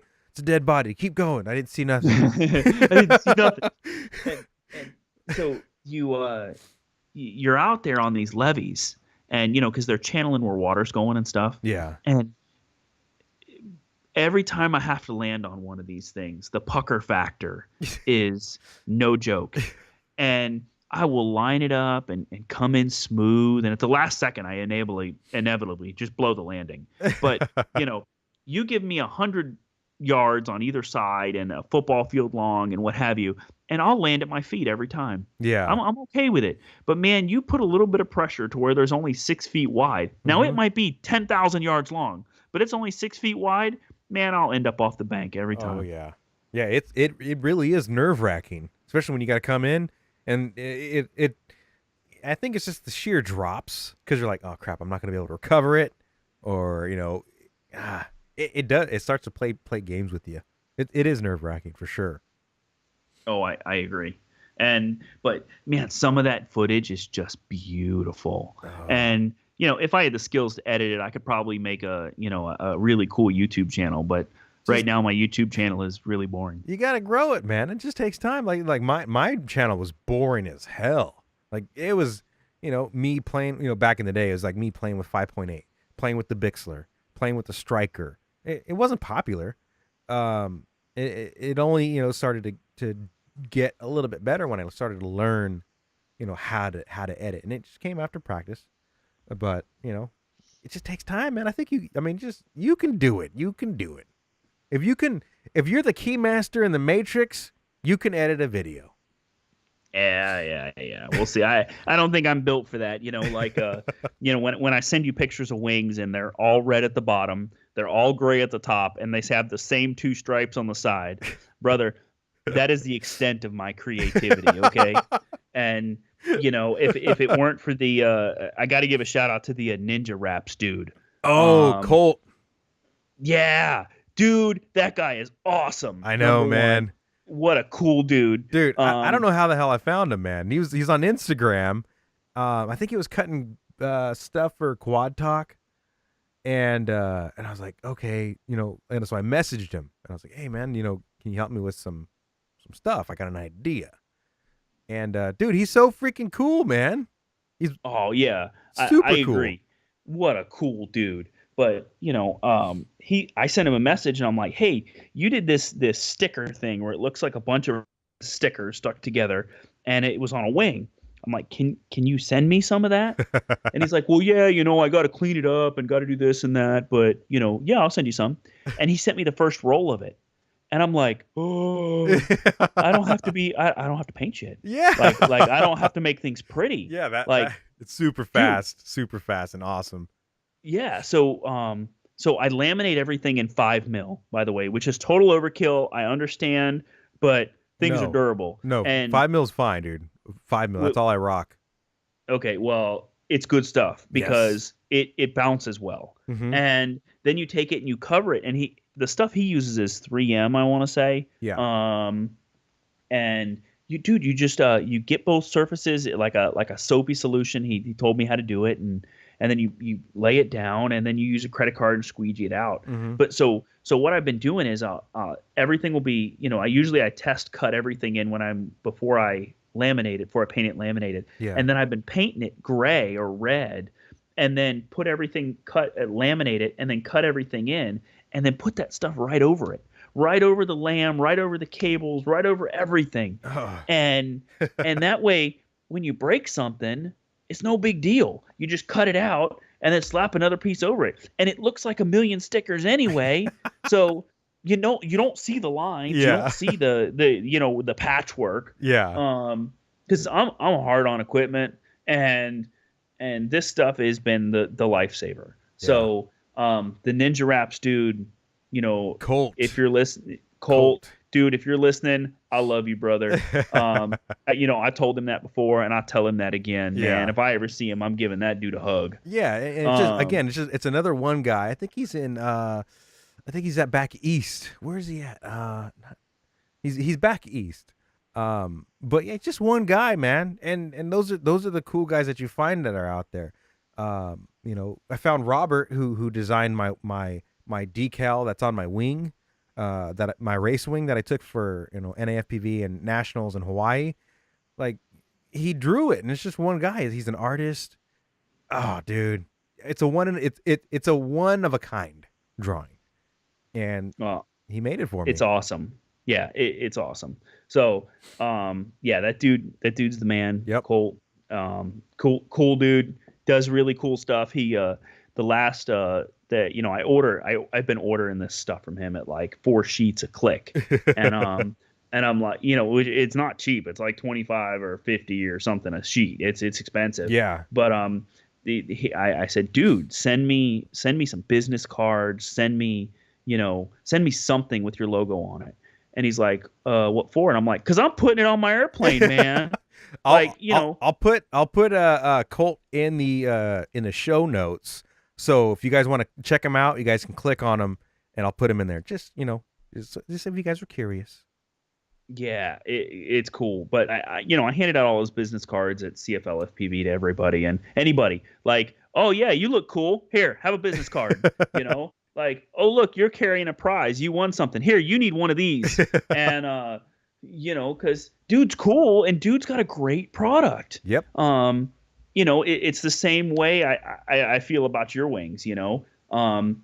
If you ever get a phone call from a sheriff's department saying, there's stickers in weird places, that's totally me, dude. If it's in Florida.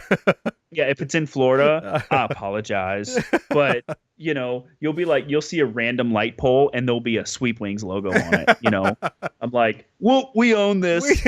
Got it.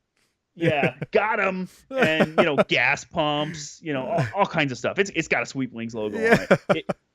If it's in Palm Beach, it's definitely got a Sweepwings logo on it. Oh, yeah. Random cars, I totally got this. Well, that's what Rotor Riot was doing. They're slapping stickers all over the place.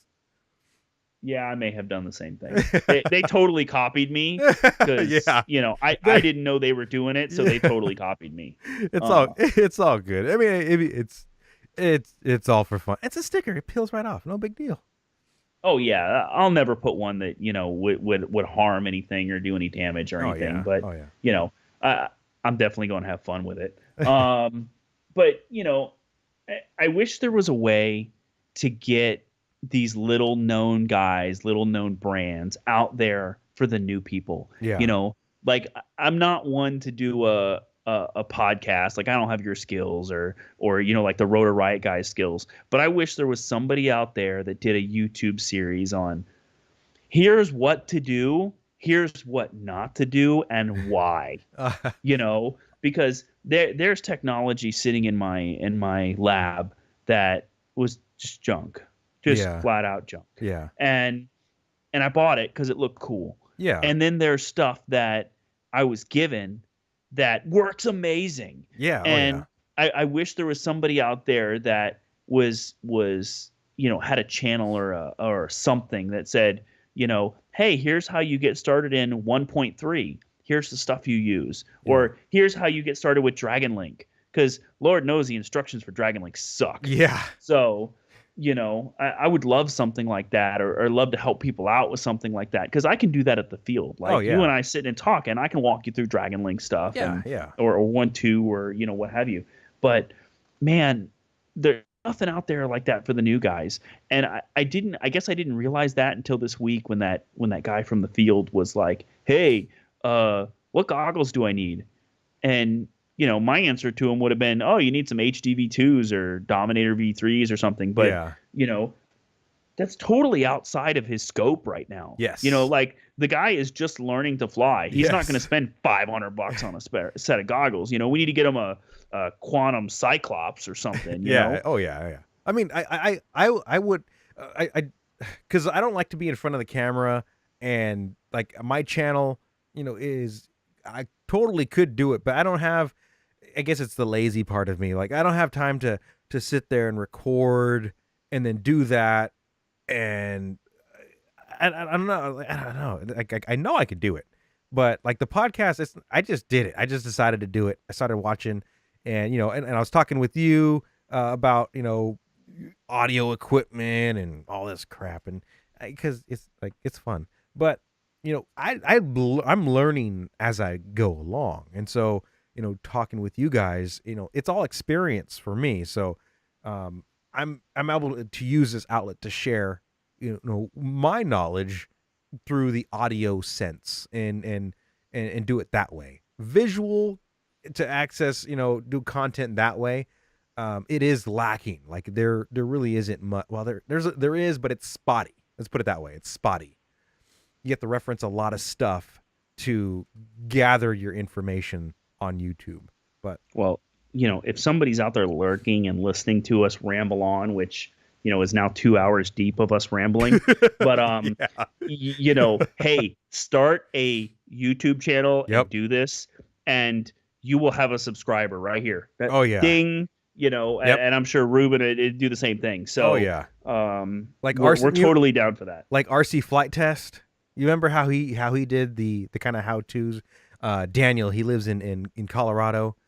I don't remember him. I remember somebody, I want to say from the UK that I was on watching for a little while. Oh, okay. Well, this guy, he does Stratus Productions, but he did really good how-tos. They were simple, but they were just to the point, and they're great information.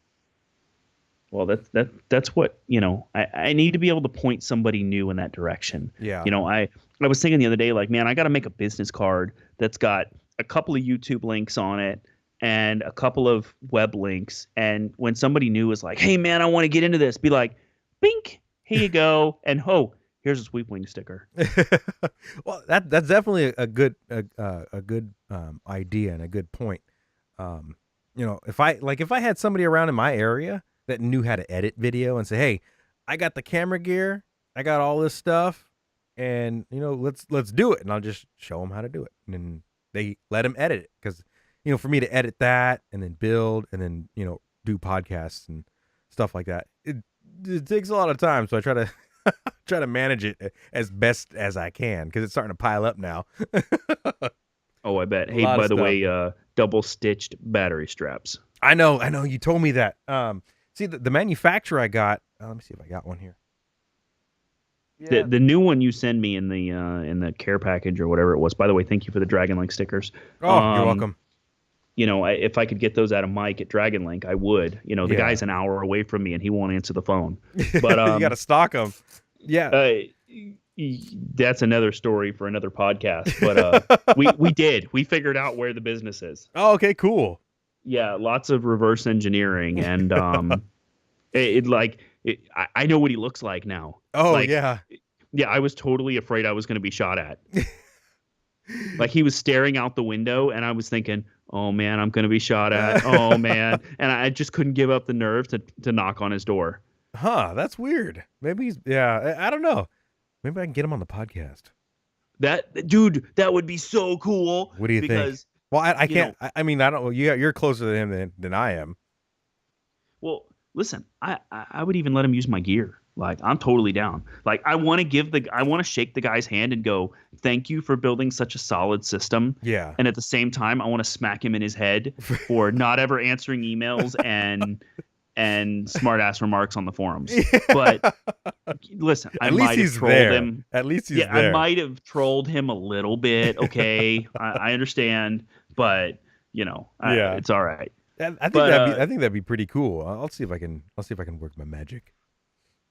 That would be awesome. I would be totally down for that. But yeah, battery straps, dude. Back to battery straps. Yeah. Double stitched battery straps. Like, I blow them out right where that clevis is.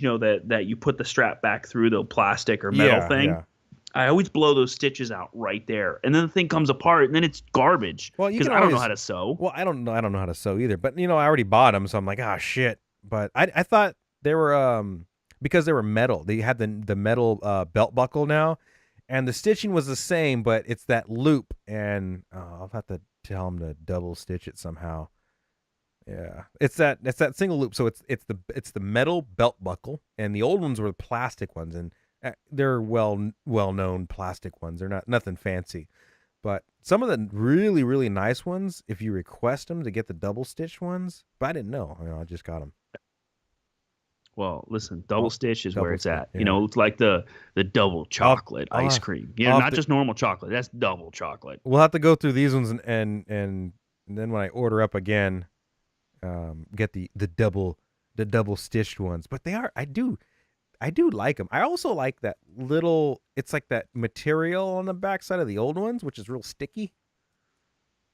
Oh, okay. The rubber material, whatever. But it peels off when you get two straps stuck together. It peels apart. But I think maybe they're still learning. But I mean, there's two features and two different Velcro straps that I really like, and then adding the third feature, like you saying, the double stitch would be pretty cool. Well, I just I don't want them to come apart. I know. Yeah, it sucks because I already paid for all of them. And you can't ship it back. I will go through them for you.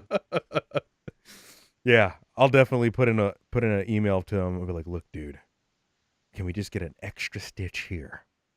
Yeah, can you just double stitch it here, because my destructive test engineer says that they're not holding up. We just need a little bit more. I don't know if a regular sewing machine will stitch it. I mean, I'll do all of them all over again if I could. No, you ain't gotta worry about none of that. Just future orders. Yeah. Hey, when are you? Not to put you on the spot, but when are you gonna do the next run of the size up from the Behemoth? The dreads. Or yeah, the dreads. Yeah. I don't have any room. People keep asking me, but I don't have a lot of room in the garage anymore. I have. It's packed in here, man. It's pretty packed. I don't have any room. If someone really, really wants one, say, look, I want one right now, and then I'll make it for them. But nobody has demanded, Hello. Oh, you're just demanding right now, Are huh? you listening? Like, I've been demanding one for 6 months. Are you? I mean, you haven't asked. Say, look, man, I'll get one right now, but... Listen, I demanded one of those and a hand-cut Juggernaut. I got the hand-cut You Juggernaut. got the hand-cut Juggernaut. Which I still haven't finished, by the way. What? But okay, then if you asked, I forgot. I know. I'm busting your chops because I can. But the hand-cut Juggernaut, by the way, if anybody's listening, the hand-cut Juggernaut is it. Don't let Ruben talk you out of it. It is it. Not only because I like to see the poor man work more, but it is cool. And that airfoil is so thick. Yeah. It is very nice. It's believe it or not, they're my personal rigs. They're my personal ones because the top part of the bun that makes it really hard for the machine to cut, I can cut it by hand very easily. So I can scoot up the material and cut through that bun part. It's like the heel of the bread. Well, it's the heel of the EPP. So I slow down as best I can so I can let the wire kind of melt through it as slowly as it can because you don't want to go too fast. And then when you get down to the soft part, then it's pretty easy. But yeah, they do take a little bit of time, but not too bad. Well, yeah, they are cool. Nice. They are nice. I was talking to Alex from Video Aerial the other day. Mm-hmm. He's got a new foam he's using that's 1.9 pound. Does that sound right? Yep. There's 1.9, 1.5, 1.3, and an extra. There's also a hidden one that not too many people know about. Well, the 1.5 is denser, or 1.9 is denser. Is that correct? Yes. It's like a brick. It's what my 12S Behemoth is made out of. Okay. So I was thinking, if we could get you to cut it out of that stuff, and then I could spar it with carbon fiber, my thought was it would be indestructible. No, because they wanted me to cut the thicker or the denser material, but I keep telling them, I was like, look, dude, yeah, you can do it. It's doable, but it's more work for me to cut it by hand. It's more work for the machine. You can do it, but when it comes down to it, when you hit something, it will destroy it because it's hard. Think of throwing a brick wall at a wall. A cinder block at a brick wall. It's so hard and dense, it cracks. The softer foam absorbs the impact. It cracks less, but it absorbs the impact. And that's what I was trying to push. I was like, look, you want it to absorb impact, not, resist the impact. Listen, here you are going all science on me. Oh, God. Your chief destructive test engineer. That's the title I just gave myself. Is trying to figure out ways to make things more durable. Because if there is a way to break it, I will break it. Yeah. So you'll break it faster if it's harder material. Put it that way. All right. I'm taking your word for on that. Put it like this. Lee from Crash Test Hobby? Yeah. Study his builds. And the same principle applies, to crashing FPV. So, a denser foam, harder foam, will crack. Will crack good. Okay. Yeah, I had one of those Reaper XLs. Yes. I didn't know what I was buying, and so I bought the thing. And this is when I first got into FPV, and put it together, and I never flew it. What? I was always too afraid to fly it. It flies good. And then, and then I gave it to a buddy. Oh. And he flew it. And I'm thinking, this is at this time I'm already flying those TBS Cappies. Yeah. And I'm like, man, let me fly that thing. And I'm like, man, this thing's slow and easy to fly. Yeah. And what a great learning platform. Yep. And here I was too damn chicken to fly the thing. I think they're about $120 to your door. Yeah, I don't remember what they were, but Yeah. anyway, I ended up back with it because he didn't have the room for it. And then when I was up at CFL FPV, I gave it to a dude who needed a wing, and he reached out to me the other day and said thank you and all that stuff. And I'm like, did you fly it yet? I want to know how it flies. I'm gonna vicariously fly it through you. Yeah, I mean, it flies good. I didn't like it because when I loaded it up for long range, it flopped. I did get it to tip stall, but you know, it's just really thin. But it flew good. I did a lot of long range missions with it, but when it did that, and I had the ability to start make my own, then I was like, it's time to retire. I'm gonna make my own now. Okay. So wow. Yeah, cool setup. Yeah. I mean, I got to give it to them crash test guys. Yeah. They did a good job, and the build videos are very good. Yes. Oh yeah. I mean, it's good. It's a good platform. It's definitely a good platform. With you. Well, are you? Well, now that we've taken 2 hours of everybody's time and their poor ride to work in the morning. Yeah.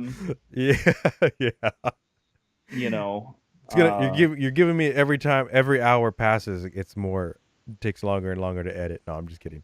There you go. You have to break it up into 2 episodes or something crazy.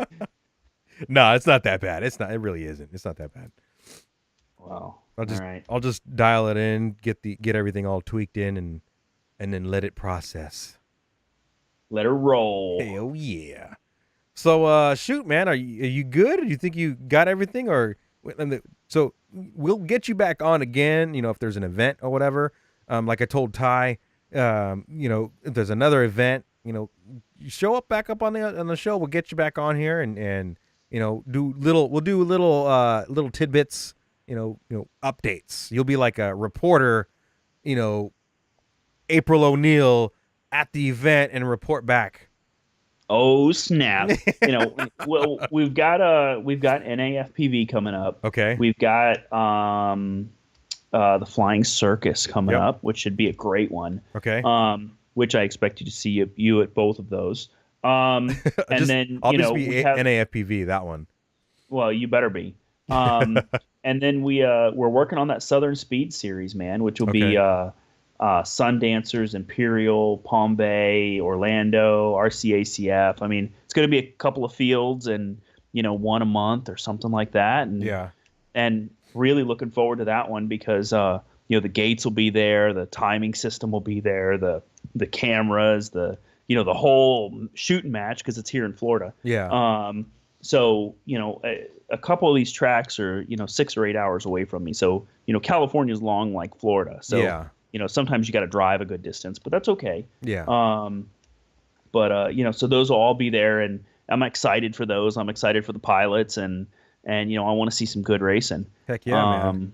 Again, the WRA is the FPV WRA it's an association for the pilots. Mm-hmm. We really do take to heart the things that people reach out to us and say. If it's a "F you, get lost, man."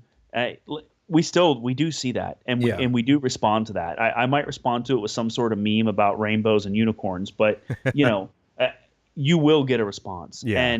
And we do take what you say to heart. And if you have a question about something or you have some feedback about something, do not hesitate to send it to us because we do answer those and we do talk about those. Yeah. Alex and Tom and I probably talk 4 or 5 times a week. My wife might get upset with me with the amount I've talked to those guys because we want to make it the premier standard. We want people to go, man, I want to fly with those guys. Mm-hmm. And that's a big thing. Yeah, definitely. I encourage it. I am a supporter, especially because I know you guys. And it's focused on wings, there will be some, progression, down the line. But right now, man, it's the only thing that's out there, that's decided to pick up the reins and continue on trucking. So that's perfect. It's perfect. We're doing it, baby. We are rocking and rolling. Oh, And- yeah. Oh yeah. And NAFPV, I fully expect you to come Yep. I'll be there. prepared because I'll be I am there. coming for you. And I am coming for you with a Stone Blue Airlines Ghost. So, well, I don't know if I'll and- be able to race this one. This one might be a little bit too big. well, listen, you do what you think you need to do, but realize that if you show up without something, I win by default. Okay, you got it. You got it. We'll do one. We'll do a run if we can get in there on what, the open class, right?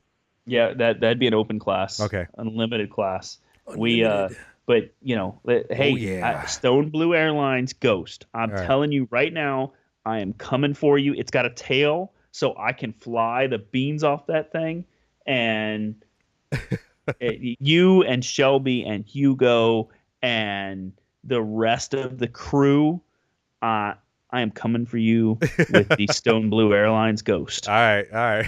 You got it. NAFPV for sure.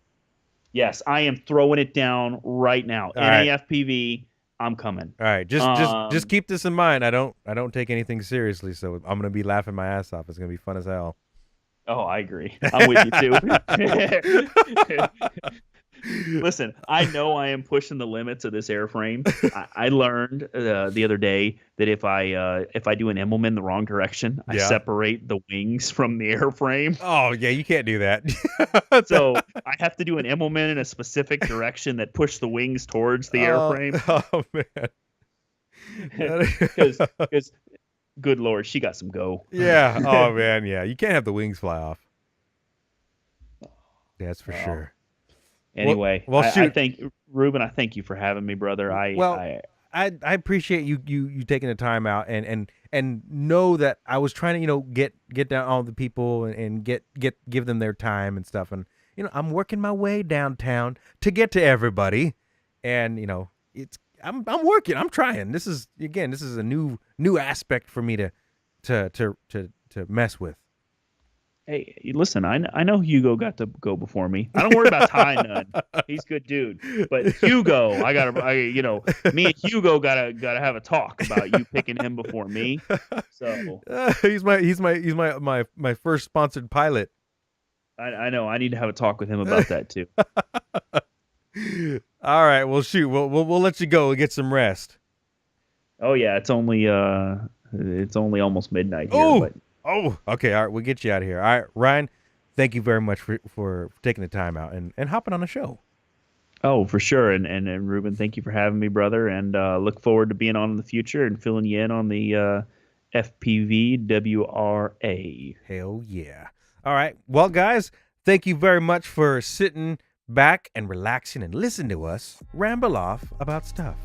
And, please join us next time for another adventure here on FPV RAW. I'm your host, Ruben Howdigi. And, yes, please come back. And until next time, guys, peace.